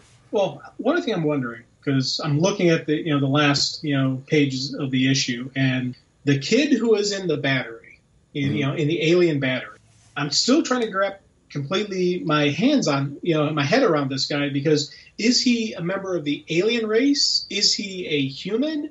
Is he a meta? Is he connected to the Speed Force? He is connected. He's connected to the. That one I can tell you. He's connected to the Speed Force. He's one of the organics that they talk about in the one shot. Okay. So now, is he an alien? Is he a human? He's an organic. Okay. So what we haven't determined yet, could he be human? Yes. Could he be from the future? Yes. Because they travel forwards and backwards through time. Could he be from another planet? Yes. So all it is that he's an organic. It's not using. Well, they're using technology to use him as a battery, but he is connected to the Speed Force the same way the two people carrying him are. Now, question number 2 for you. Uh-huh. Could he be a West or an Allen? Because yes, but he does not need to be. Right, I know. But the reason I mention that is when he's looking, when they first show him, and he's like, and he sees Wally, he's like, you're. Now, maybe he's thinking you're the Flash, or maybe he's thinking you're my dad, or you're my Uncle Wally, or my grandfather, or something like that. I wonder who this kid is, if there is something more to him than just being a person, an organic who's connected to the Speed. I'll tell you who he is. He's the missing brother. Well, the brother who in this timeline hasn't been born yet. But I'm saying, in the one shot, I don't think that was a throwaway. Jay was looking for his missing brother. Right. The missing brother who was in the battery. Yes. So I think you're right in what you're saying, that it should be you're my dad. Yeah. I think. I think you're totally onto something. Yeah. That's where my head is on this one. And I was like, I wonder, and I'm looking again, and it's one of those things where you're looking at the artwork, and I zoom in, I'm trying to figure out, does he have more characteristics similar to Barry? Because again, I'm still trying to hold on to the fact that that Iris doesn't die, and Barry and him have kids. But again, I don't really see a resemblance, per se, because he doesn't have the red hair, but that's not necessarily a thing in the, he would need to have. So I'm leaning towards that's the missing brother. By the way, Bart and Ace's HeroClix collection is better than yours. I love when they open up that end, and this is the reason why we don't get the answer that you're talking about. Yep. And that's Grodd, right? Superman and Captain Atom that are in there. They were collecting them, I guess, as trophy, because they're not using them as power sources, but to study them, maybe, I guess. Break them down, increase your own power. If you could figure out a Kryptonian how to take away Kryptonian's powers, look at who they have there. Mental control, Kryptonian, absolute pure energy control. Those are some great, that would be, talk about how to increase your society. If you could do that, heck yeah. Right. Oh yeah, the logic makes perfect sense. They are out nothing by grabbing these resources and trying to learn what they can from them. Right. So it makes a ton of sense. I love this story because it just feels different. It's cool. Yeah. Reaching melting point. Not sure we can make it. Jim, we got a nice email that I want to share from Nick Michalak from Ravens Film Productions. Hi, Sean and Jim. I'm a former longtime listener finally returning to subscribing to Raging Bullets. I've been out of the comics community for over a decade, but I've sporadically kept up with various milestones in DC Comics through various avenues. However, I just started breaking out older issues after catching up with the CW's The Flash ahead of its final season. I revisited the Court of Owls and the new 52 Night Terrors arcs. I might jump back to Hush shortly. I also had a need to get a detailed overview of the Nightfall arc for something I'm working on for my YouTube channel, and so I went back to your 300th episode to hear you both dig deep into it. I also ordered the trade paperbacks for Death of the Family and its tie-ins as well, since I love Scott Snyder's storytelling so much on the Court of Owls arc. I'm so pleased to hear you guys are still doing the podcast after all these amazing years. Listening to your recap of the new DC movie slate, everything felt so familiar as if I never left. Your enthusiasm gives me enthusiasm. I was thinking a Swamp Thing movie could lead to a Constantine cameo down the line, mirroring his original debut. Whether it's Keanu Reeves' version folding in, or bringing back Mac Ryan again, or starting fresh with new casting, I really love that character and I'm excited for any news regarding him. A sequel to the 2005 film is still moving forward, apparently. I look forward to getting caught up on some of the current series to enjoy the show regularly again. I've heard good things about the current Batman and Nightwing runs. I stepped back into Comic Book Store for the first time since 2012 last week, and almost grabbed up Nightwing, but they didn't have part 1 of the current arc, so I held off. In any case, thanks for sharing your fandom with everyone for so long. You guys are awesome. Nick Michalak, and Nick's from Raven Films Productions, which is ravenfilms.com. And I'll put its links into our show notes, but it's cool. We don't get emails very often, so it was nice to be able to share that. And please feel free anytime, any of you that want to shout us out in email, questions, comments, or things about the show. It's nice at this point in time because, Jim, we're going on, 17 years, I think, in March? Yes. Doing this? And it doesn't seem like that, which that's why we keep doing it. This is still fun. We're very lucky that we can do a podcast where it's really driven by us picking topics that we want to talk about, and we're very lucky that we have an audience base that continues either casually or regularly to come back and support the show. I mean, there's something to be said when you're doing a podcast with having numbers, and it means a lot that those of you that listen to us shout us out, get the word out about the podcast, let people know that we're here. We've had opportunities to do some guest spots on podcasts, which I don't get to do as much as I'd like to do, but it's really nice to be able to do that, and that also gets the word out about our podcast. It seems weird. It's not all about the numbers, but you don't do this unless you feel people are listening to it. It also helps us keep a sponsorship for the podcast, which helps keep the lights on. I mean, podcasts cost money. It's not a money-making endeavor, especially when you go for a niche show. There are people out there who have some very successful podcasts where they make money at it. This never for us was meant to be a moneymaker. I appreciate the fact that we have a sponsor that just helps cover some of our overhead in making this podcast.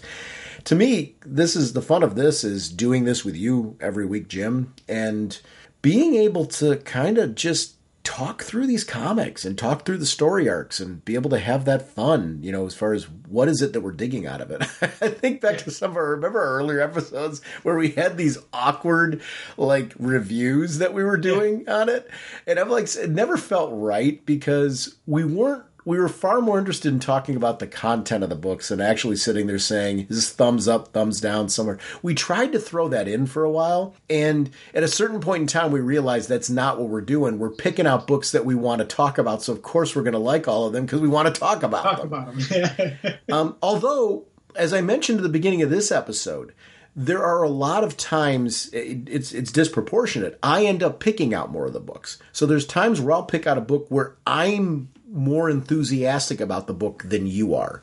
And those are fun episodes too, where it's a different sort of take on it. And that's an intriguing part of it. But it keeps the fun. And it is listeners like you, Nick, that take the time to reach out to us. When we get voicemails, it's the same thing. It's the Facebook group. It's people that are willing to take their time and participate in the show in some capacity. That's helpful to keep us going, too. I get enthusiastic when I just know, somebody's listening and it means something to them. And that's cool. Over the years, we've been lucky enough that when we started, we were very niche, and we were one of, if we weren't the first, we were definitely one of the first DC-related podcasts produced by fans back in the early days.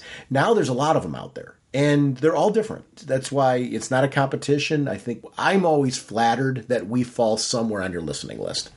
There's a lot of podcasts out there, not just in DC Comics, but competitive podcasts in pop culture and geek culture in general that people I know are listening to that listen to this show. And I'm flattered when somebody says that, hey, I listen to you casual, I listen to you all the time, I listen to portions of your show because of the length or, that type of thing. If there's something that we're doing here that you find of value, and Jim, certainly, if you jump in if there's anything you want to say, but I feel that's what keeps me going is the fact that we're lucky enough that we have an audience base that finds this worth something. So thank you. That's flattering to me. Oh, big time. Because Sean and I could just have this conversation that we do on our own, and I think that's the fact that we do get feedback, the fact that we do know people and listen back. People are enjoying, some of the stupid stuff that I say.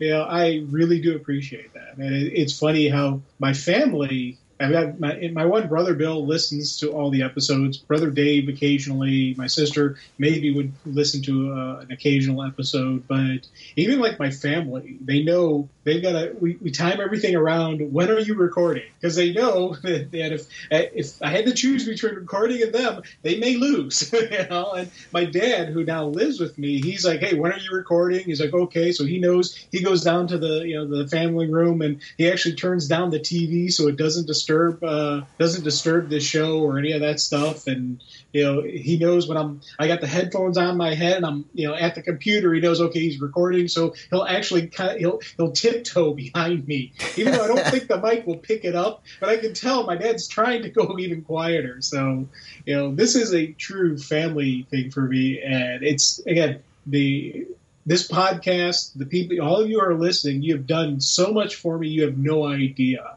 I truly can't explain just how much, you guys have gotten me through. And, so thank you for your wonderful email. Thank you for everybody who's involved. And thank you for the people who just are listening to us. Because the fact that we know people are listening to us tells us we keep doing this. When people stop listening to us, that's when we'll say, okay, maybe we'll do something different.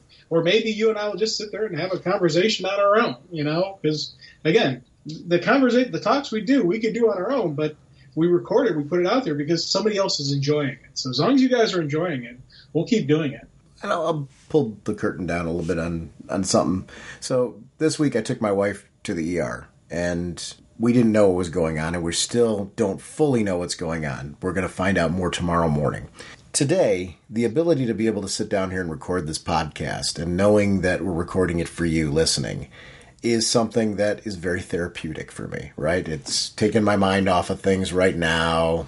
We'll get some answers tomorrow on what's going on with her. I really believe everything's going to be fine, so this isn't like kind of a sympathy grab or anything like that. But we all get there. Anybody listening to this, I hope that our show does that for you. I hope that we're that thing you can listen to sometimes and we just kind of take you away from your troubles. And this show's always done that for me because it's not remotely related to anything I do career-wise, and it's nice to be able to embrace that. Jim and I were chatting before this. We were actually chatting about pro wrestling because as we've mentioned on the show many times, we're both big fans of that. And what we were doing could have been an episode of a podcast on wrestling. And I'm not entirely convinced that we're not going to at some point in time have a Raging Wrestlers or Raging Something podcast, where we Raging Wrestling Fans or whatever. I don't know. It's a terrible name. Yes, that is. It's a terrible name. Let's go right. Yeah. So I mean, I'm not like looking to brand that. I'm not looking to brand that right now. But we were talking about how that could be a podcast. What ends up happening is one of the reasons why you don't jump ship on the podcast that you're currently doing is because of loyalty. You have an audience that has a loyalty to you, and you have a loyalty to that audience. And that's really how I feel about this show. I really enjoy doing it. I love the content that we're talking about, but we stick to this particular platform because of the fact that we've got an audience that's really devoted to it, and we're devoted to you. If we were to do something like that, it would be an addition because of the fact that this show is like the flagship. It's important. We've had this for 17 years, and some of you have been with us all that time, and we love you for it, and in any capacity that you're with us. So it's kind of fun. It's fun to talk about this. And Nick's email just, with coming back to the podcast, I love when people say that. I feel flattered that somebody goes, I've been out for a while, and one of the things when I came back is I wanted to listen to you guys and see what was going on. So that was cool. It's nice catching in with old friends. So thank you, Nick, for coming back, and I hope you're enjoying the show.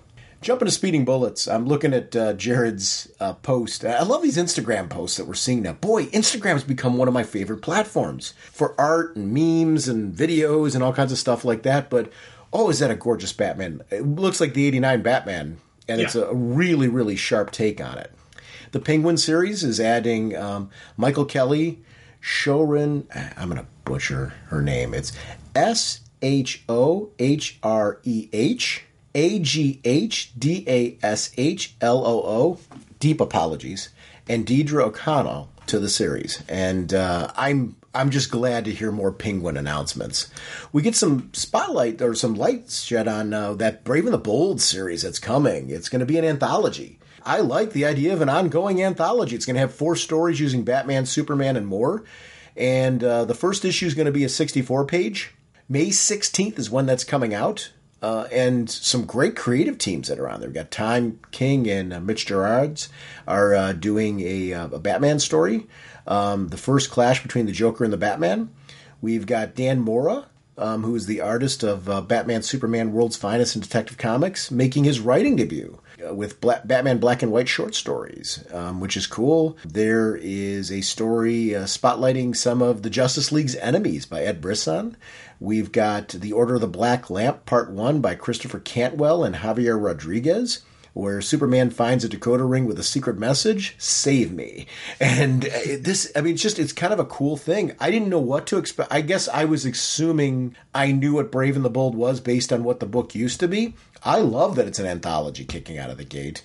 It's a great chance to spotlight some characters and cool stuff. Is that what you're expecting from that series? I'm very excited for that. That's looking, again, I love the fact that they keep giving us a little bit more information, letting us know, hey, here's what's going on, guys. So thank you for that. Again, you never know what to expect with, I didn't know what to expect from the title. I don't think I was thinking anthology. I was thinking it'd be one story and it would be like a rotating cast. But I like this idea better with the anthology because, like you, I do enjoy the fact that we get multiple characters, multiple story parts inside one book. More bang for my buck. I love anthologies, so I think it's great that they're jumping back to putting a regular anthology in place. DC expands Sean Murphy's alternate Batman White Knight line with 2 new projects, bringing in Wonder Woman, Superman, and the children of the Joker and Harley Quinn. Get ready for Generation Joker and World's Finest. So that's going to be Generation Joker, number 1 of 6, is going to be May 9th. Yes, please. Yes, please. Just more of that world. Sean Murphy is like hammering it home with that. And I love the idea that is going to be a continuing line. It's funny. I remember when this thing first came out, when the very original story came out, it had such an ending that you're like, oh, okay. Like, oh, no, we're not done. And I love the fact that it's, because of reading, because of the popularity of the books, because these individual these individual series are doing so well, they're like, hey, we're going to keep this universe going. And I love that they're building this whole other alternate universe while everything's going on in the current universe. We got a lot of stuff going on in the current environment. No, they're still letting us have this other complete other universe, and they're making it a complete universe. So I'm so happy that they didn't throw away the story. They're continuing on, and it's not like a sequel. This is just other stuff going on in that universe. And it's building on who are these different people, who are these characters, who are these heroes. I'm so happy with this. So from the webcomic JL8, we got a really cool image that was shared of it's Superman carrying Lois Lane, and I absolutely adore the image. It's something that was super cool. So I'm a big fan of those. One of the things I wanted to shout out is that it looks like DC is going to be expanding the line of Dawn of DC with Spirit World, The Vigil, and City Boy as miniseries. This part I'm really excited about because, again, I've mentioned before my only concerns when they do like reboots and and reimaginings of the lines is what's going to happen to some of the experimental comics. Boy, that's not a concern at all, is it? They're doing a lot of really cool stuff. This being one of them. I didn't, these are characters that I didn't expect to be spinning off into their own series. I'm really excited to see those coming as minis. Now, where are you at with those? I'm speaking for me. I don't want to speak for you.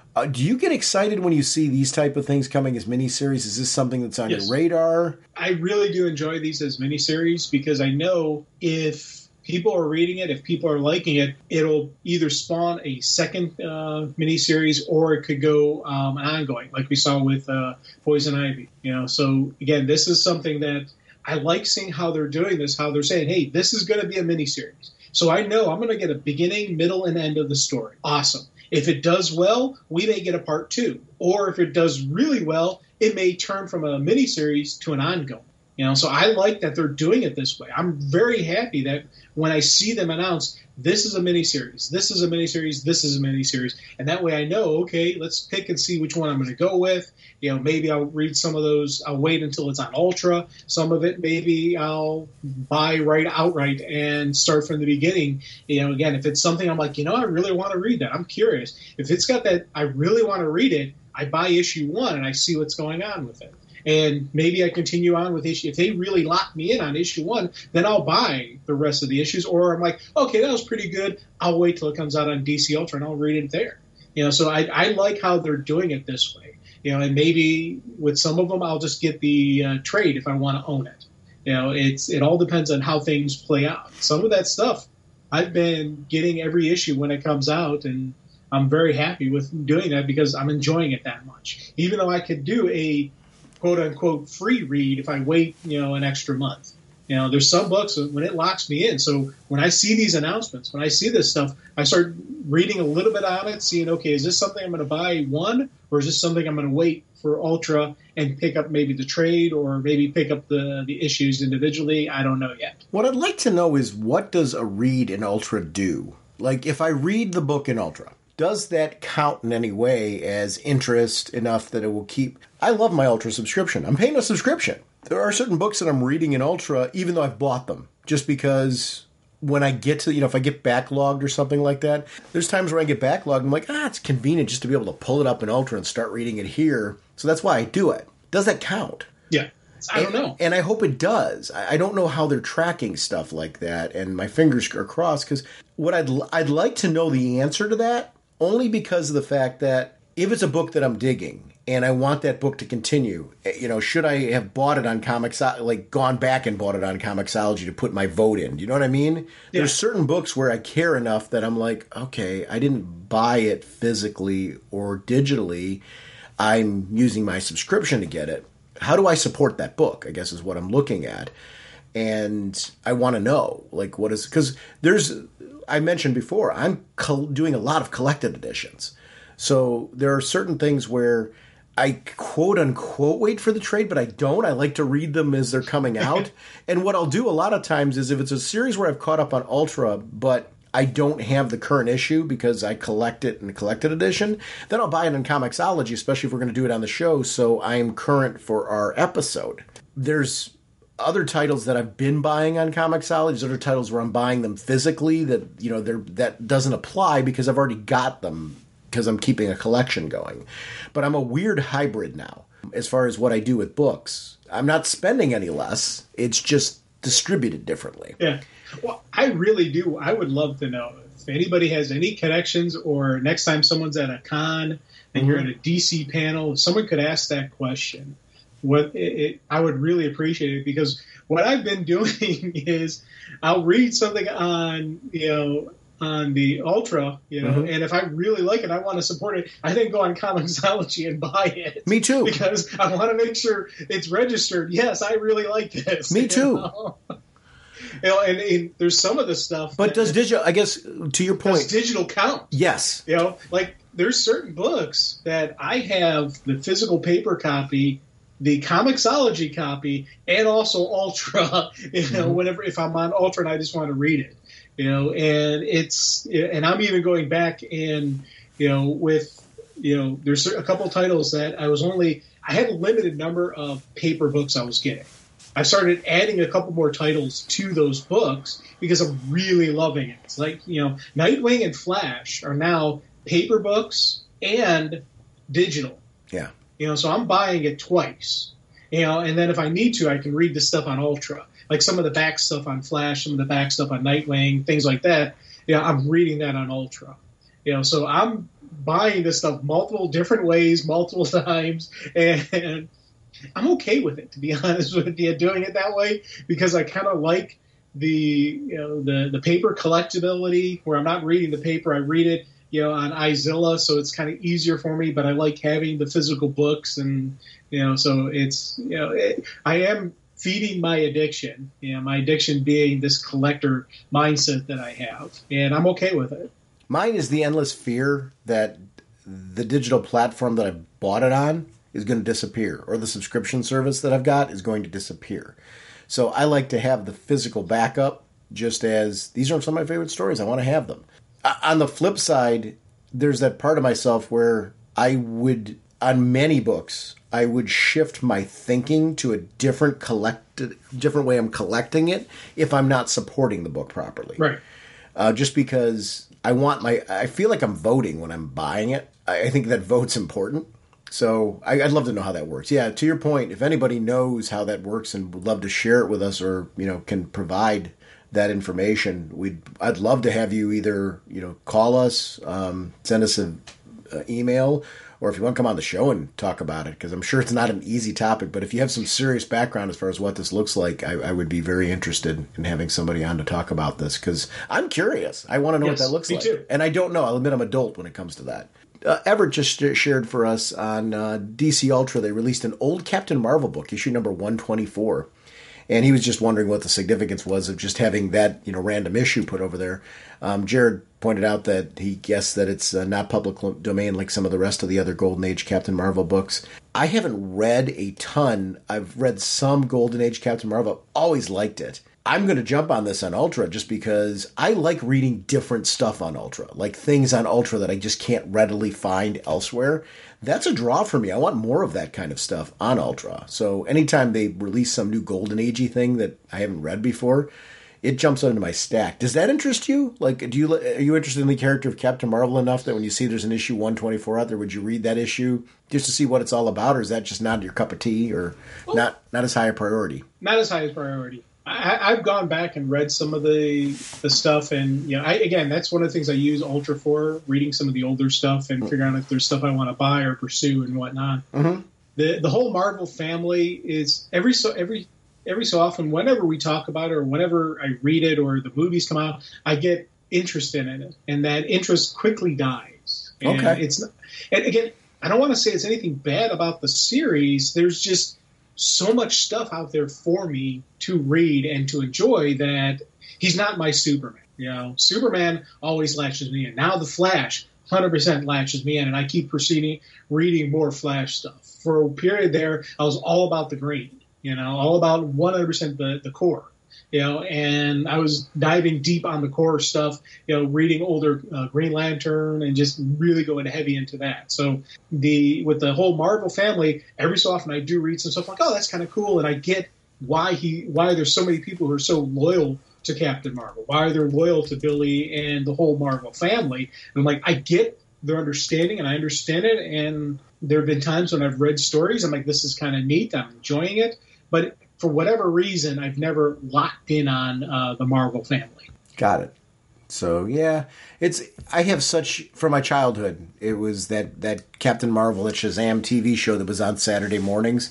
I loved that show so much that you mentioned that he's not your Superman. I don't want to say he's my Superman, but he's certainly a character that fits in that category. Like, he's on that short list. For me, I had the Viewmasters as a kid of Captain Marvel. I loved that. I mean, it was a great, great show. The idea of him driving around with Mentor and that Winnebago all over the place, I ate that up. And the morals at the end, boy, you had me. I was like, okay, you say to do this and be good, Captain Marvel, I will go and be good.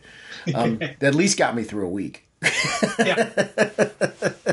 When I show it off the air, maybe it explains where I went horribly wrong. But it was great. I mean, it was really, really a cool show. So I'm glad that it continues to have the movies, and I'm curious to see what that's going to look like with DC moving forward with the new DC slate. So we get the first look at Lady Gaga's Harley Quinn and Joker, and it's Folie à Deux. Am I reading that right, do you think? Yeah. Okay. Are you excited? Like, I liked the first film. Still excited for this one? Yes, 100%. Do you need to, and let me ask you this question. Do you need to see anything about this film? Nope. And again, it's with the creative I trust on this. That's how much I love the Joker so much that I'm like, okay, let's do this. And again, when they announced Lady Gaga, I had no issue with that because I think she actually, every time I've seen her do something, I'm like, she's really good. Yeah. And she had, when she first hit the movies, the music scene, she was doing some weird stuff, and I was like, And then the one time I had a friend tell me, listen, but don't watch. Just close your eyes and listen to how good she is musically. And I'm like, okay. And that worked. And once I took the visual of the weird stuff she was doing, I was like, dang, she's good. And I really do enjoy some of the musical stuff that she's able to pull off.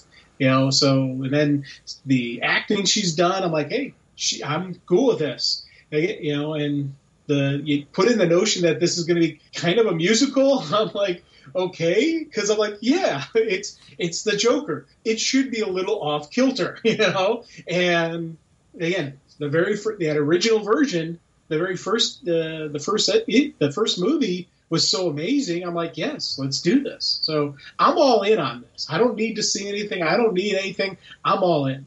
March 14th, you have to watch Gotham Knights. You have to and here's the reason why we have to talk about it on the show. Yeah, because there's an interesting point. I mean. Look at the post even says, I forgot this was a thing. I do keep forgetting about it. It's another one. It's kind of like the Joker. It's the same thing for me. Like, okay, it's Gotham Knights. It's a Batman related series. They've got me at this point. I think I'm not going to be able to judge it. And the same thing with the Joker movie until I see it. I don't need trailers at this point. I'm going to go see it. Gotham Knights, I want to watch it. I want to watch it and see a full episode and really talk about, okay, how does this thing kick off? How do we feel about it? Is this pulling me in to watch it every week? I think that's going to be the real interesting part for you and me, is watching that and talking about it. So can we make it a point? We'll talk about that one on the show when it comes out. Definitely. 100%. I think it's intriguing to me. Yep. I did make mention on the Facebook group. I was on 2 podcast appearances recently. One was on Is It Jaws, which is part of the Two True Freaks podcast community. And it's a Paul Spataro's movie podcast. And the premise is using the Jaws films 1 through 4. It's a rating system for films. And we did the Willard film from 1970, which I had not seen before. It was great to talk to Paul about that film and give my thoughts on there. So there's links in our Facebook group to that. I'll make sure to post them on our show notes too and on the website. I also recently did an appearance on Comic Geek Speak, where it was a roundtable comic talk episode where we talked about comics we were reading and things like that, and pop culture related items that we were talking about. Some Star Trek talk and things were on there as well. It was a very fun episode. But our main focus was on the DC news. And it was really expanded upon the episode that you and I talked about. And I made it a point to go into there with fresh ideas. So I wasn't redoing our episode, if that makes a lot of sense. Yep. So I read a bunch of new articles. I kind of came in with some different thoughts. So for people that listen to this show, I promise you I'm not rehashing everything that I said on here. It's just the opposite. I tried to continue the discussion versus restarting it again. So it's easy to listen to both our podcast and theirs. And I did that on purpose because I wanted to give them content that was exclusive to them, and it was fun. I like this Mighty Con episode. So we don't all respond to the same crime if we don't have to, and I love the criminals just sitting there, and it's all of them. Oh, come on, really? And you got Hawkman, you got Wonder Woman, you got Green Lantern, you got Batman, Superman, and the Flash. That was funny. The D&D characters, that looks cool. Version of the Justice League. I want to read that book. Yes. Yeah. I want to play that game. Dude, I'll tell you, and it's funny because Wonder Woman, she's had multiple costumes that would 100% fit in the D&D universe. Same thing, the Bat. A lot of his stuff would fit really well. I liked how they modified, Clark and the Flash there. I was like, that's some neat stuff. Their Aquaman is sweet. Yeah, oh yeah. Wonder Woman's fantastic. I mean, it's all good. It looks really, really great. We're getting a new adults-only Peacemaker series coming from DC in May. I love the idea of getting more Peacemaker, because I really grew to like that character. That series was really good, so the one shot that we got recently with Peacemaker I thought was awesome, so yep. I'm up for more Peacemaker. Oh, big time. And I do like they say adults only. They're making it Black Label, and again, I'm all for making books for everyone to read, but sometimes some characters really fit the adults-only universe. Peacemaker, especially how they're doing him, I think 100% would make it would fit. And I was like, oh, that's going to be cool. So there's a YouTube video posted from What Happened to the Year 1955. It's really cool. It takes a look at what came out for DC and Marvel. We'll took a cartoons, films, music, news, television, all kinds of stuff from 1955. And Bucky Wild posted that. Very cool. A new live-action Hellboy film is in the works. And have we talked about this before? Were you a fan of the Hellboy films? Was that something that was ever on your radar? Yeah, I saw them all, and I liked them. Yeah. I thought there's some neat stuff in there, but I was never like, oh my God, I got to see Hellboy. Yay. I was never a Hellboy guy, but I've seen them all, and, again, it's when this comes out, I'll see it. I probably won't see it in the movie theater. It'll probably be some other, genre, but who knows? Maybe, I've been looking for movies to see in the movie theater, to be honest with you. I've been thinking lately I want to do more movie theater stuff. So when this comes out, maybe I'll be in full swing on the movie rotation, and it'll get in the movie theater.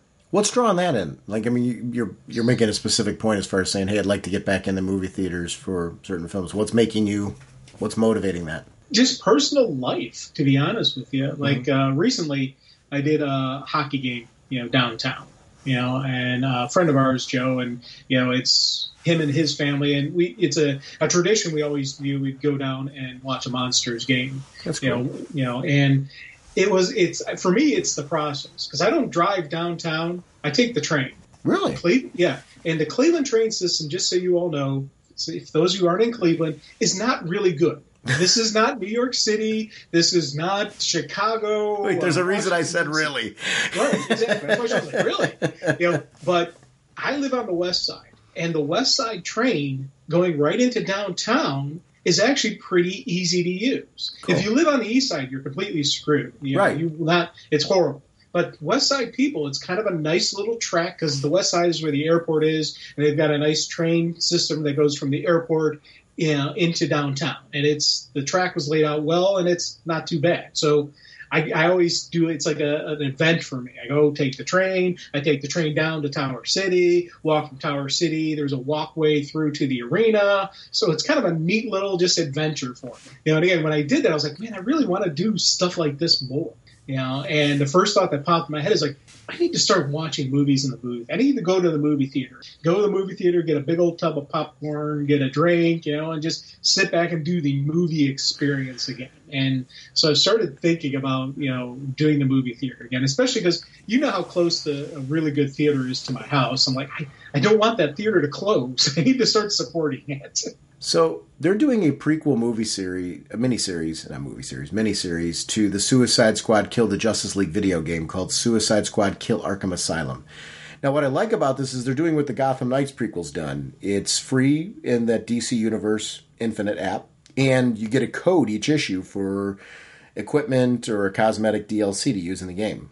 So it's cool. There's 4 issues in now of Gotham Knights, and every issue has had a code afterwards where there's something you can add into the game, which is really nice, and it's a good miniseries. Like, I'm really enjoying the Gotham Knights prequel. I'm hoping this has got the same quality because I've really enjoyed the miniseries, and it's nice getting that bonus. It's like, cool, I read a cool story, I really enjoyed it. That in itself was perfect for me. But then afterwards, in the app, you get like your little emails in the app. You can get your code right from there. Apply it to any game system that you have in the list that supports the game. So it's neat, and I'm glad that they're continuing that. Superman and Lois, we're getting new episodes that are back. Episodes. I'm inventing new words here. We're getting new episodes back March 14th.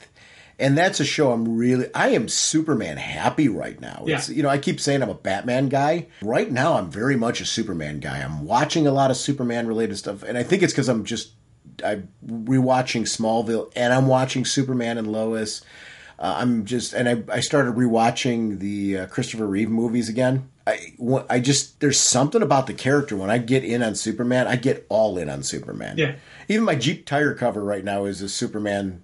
It's the Superman symbol. Oh, cool. Yeah, I put that on my Jeep, which was really cool. I'm very, very Superman happy. I think the comics are really good right now. That's helping as well. Everything Superman is coming up roses for me. This is a series I'm really protective of because I really enjoy it, and I hope that it is allowed to continue on as long as it needs to in order to tell the story that it's trying to tell. And this is going to be the season with the new actor, right? Yep. Yeah, I'm looking forward to this. I think I'm going to try it again to see if I can rope Dad into this because it's easier for me to watch if we watch it on the main TV. So I'm going to see if I can rope Dad into this. I don't know. Again, superhero stuff, I don't always get him in on. Can we do this in Gotham Knights together? Like this first episode of season 3, no matter where you're at, like even if you're not caught up, it's okay. Like, cool. Because with the new actor and everything like that, why don't we take a look at the first episode of season 3 and just have an honest, this is where I'm at with the series right now, and how do I feel about this episode? Because I think it'd be a good chance to touch in with these CW, because we haven't done them in a while on the show. And I really love talking about DC and other media as well. So why don't we plan to talk about this in Gotham Knights? So in March, that's right around the anniversary of the show anyway. Yeah. So it'd be fun to do an episode where we talk about those two series and nice. Just where they're at. And what we thought about those. It'd be nice to go in-depth on those episodes and really tackle how we feel about them. Cool. I'm liking it. So we get a little bit of a fix of both. The cover's up for Nightwing number 104. Oh my gosh, is that series awesome. Yeah. I like that it's our Titans home right now until we get the Titans series. And I'm assuming they're going to still have some appearances in there after that. It doesn't matter. I think it's cool. I do like the comment that Richard put in there about their expressions look like he just let out the loudest, smelliest fart ever. That made me laugh out loud, so thank you, sir. Marvel boss Kevin Feige said there's going to be fewer Disney Plus TV shows going forward. I kind of get that. I think going over... I don't know if quality is not the right word, because I've enjoyed all of them. So I'm not going to sit there and try to pretend like, oh my gosh, you're oversaturating the market, it's too much. I will find one of the issues that I've had is kind of juggling all of them. And it's not a big problem for me. I like having too much content, knowing that I can just get caught up with it whenever I feel like it. I think if they pare back the shows, I think there's this similar audience that's watching the Marvel stuff and the Star Wars stuff. And so I think if you maybe pare back a bit and really focus on some targeted releases, you can keep a steady stream of this kind of content, like geek culture content, keep it new and fresh without like shows getting lost in the background. I think is because that Ms. Marvel show was excellent. It didn't get like the ratings that I think it should have for what was going on. And I think Obi-Wan and that competing, which was Jared makes the point of the fact that, you know, those were both going at the same time. I thought Ms. Marvel was great. And I don't think you've probably you don't have Disney Plus, do you? I have Disney Plus, but I didn't actually see that. I'll be blunt. You know, okay. I'm limited on what I can watch when I can watch it. So sure. A lot of those Disney stuff I've not seen. I want to see them, but again, it's about the balancing act on when I have the free time, you know, and the TV that has Disney Plus on it is the main TV, which, you know, Dad's usually watching TV, and I'm not going to make him watch something he has no desire to watch. So the Loki show's fantastic, which is featured in the picture. Two other shows that are mentioned are Obi-Wan and Ms. Marvel. Both I'd give amazing recommendations to. I liked all of them. It was very entertaining and very different. Those are three very different series that were on there. And they're these shorter season shows. The nice part about them is you can jump in on them at any point in time and really enjoy them. So there's something worth that. I like this artwork for Grail from the Dark Side War. Yes, that looks cool, man. She's a cool character that came out of that. I really enjoyed Dark Side War. That was a good event. Yeah. Well, thank you for everybody that posted stuff in the Facebook group. It's always great to be able to talk. And thank you for the email this episode. It was nice. And Nick, if I butchered your last name, I apologize. But it was nice to be able to talk about some of that as well. Come on, Skreel. Let's pay these Plutonian beam makers a visit. I would like to remind everyone about our show voicemail line. It's 1-440-388 4434 or drnorge on Skype. RagingBullets@gmail.com is our email address. Feel free to contact us at either of those if you have thoughts or comments about the podcast, things you'd like to share. I try to share all voicemails and emails on the show. So if that's a great way to contact us if you want to be on the podcast in some capacity. RagingBullets.com is our show website. It feeds into our Facebook fan page. It feeds into Twitter. It also is a way to get to our great Facebook group community. And I shout that out on the show all the time because our Speeding Bullets segments, we wouldn't have that if it wasn't for the great people over there that are curating such cool content. So thank you so much for being a part of the Raging Bullets team. You are unsung heroes, and I really enjoy doing that segment because a lot of times it's how I'm finding out what's going on during the course of the week as we're preparing content. So we appreciate you. The About Us section of our show website is updated regularly with how to connect to us on social media and gaming platforms. Matter of fact, I'm going to be updating it this week. So feel free to connect with us on any of the platforms that you're on. We like to interact with all of you. We are sponsored, as always, by DCB Service and InStockTrades.com. Jim, what's going on over at DCBService.com? We have Dark Crisis on Infinite Earths hardcover, 50% off, $19.99. Dark Crisis Worlds Without a Justice League hardcover, 50% off, $12.49. Dark Crisis Young Justice hardcover, 50% off, only $12.49. And DC Pride, the New Generation hardcover, 50% off, only $9.99. Thank you, DCBS. Over at InStockTrades.com, Aquaman 80 Years of the King of the Seven Seas. The hardcover, it's $29.99, regularly 50% off, only $14.99. Batman the Dark Knight Detective, Volume 7. Love this series. $24.99, regularly 50% off, only $12.49. This one is a guilty pleasure of mine. I know we're a DC podcast, but I gotta give some love to Daredevil and Elektra by Chip Zdarsky. Trade paperback, Volume 1, $17.99, regularly 46% off, only $9.71. If you're loving his work on Batman, do yourself a favor and check out Daredevil. It's some terrific work from Chip Zdarsky. And again, apologies for name butchery there because I'm loving the writing. Our next episode, Jim and I are going to be back, and we are going to be talking about the Legion of the Superheroes animated film that came out recently. So we will see you next week. Bye. All right, you guys. Are you ready to sing your song? I'd say we are. Yeah, let's sing it now. Okay, this should be fun. Now get ready for your cue. Okay, Sean? Okay. Okay, Jim? Jim? Jim! Okay. Raging Bullets time is here. We talk about what we hold dear. Comic books and TV shows.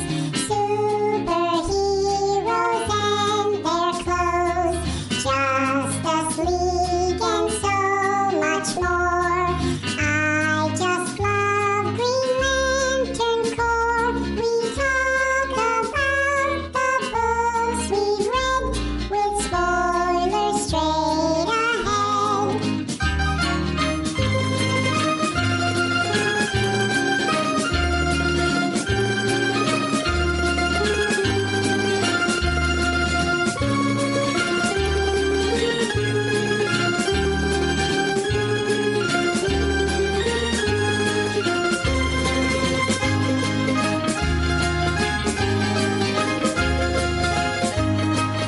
Okay, fellas, get ready. That was very good, Sean. Naturally. Jim, you're a little flat there, so be careful. Jim? Jim? Jim! Okay. Justice League and so much more. I still love Green Lantern Corps. DC Comics are what we know. The Raging Bullet Show. DC Comics are what we know. The Raging Bullet Show.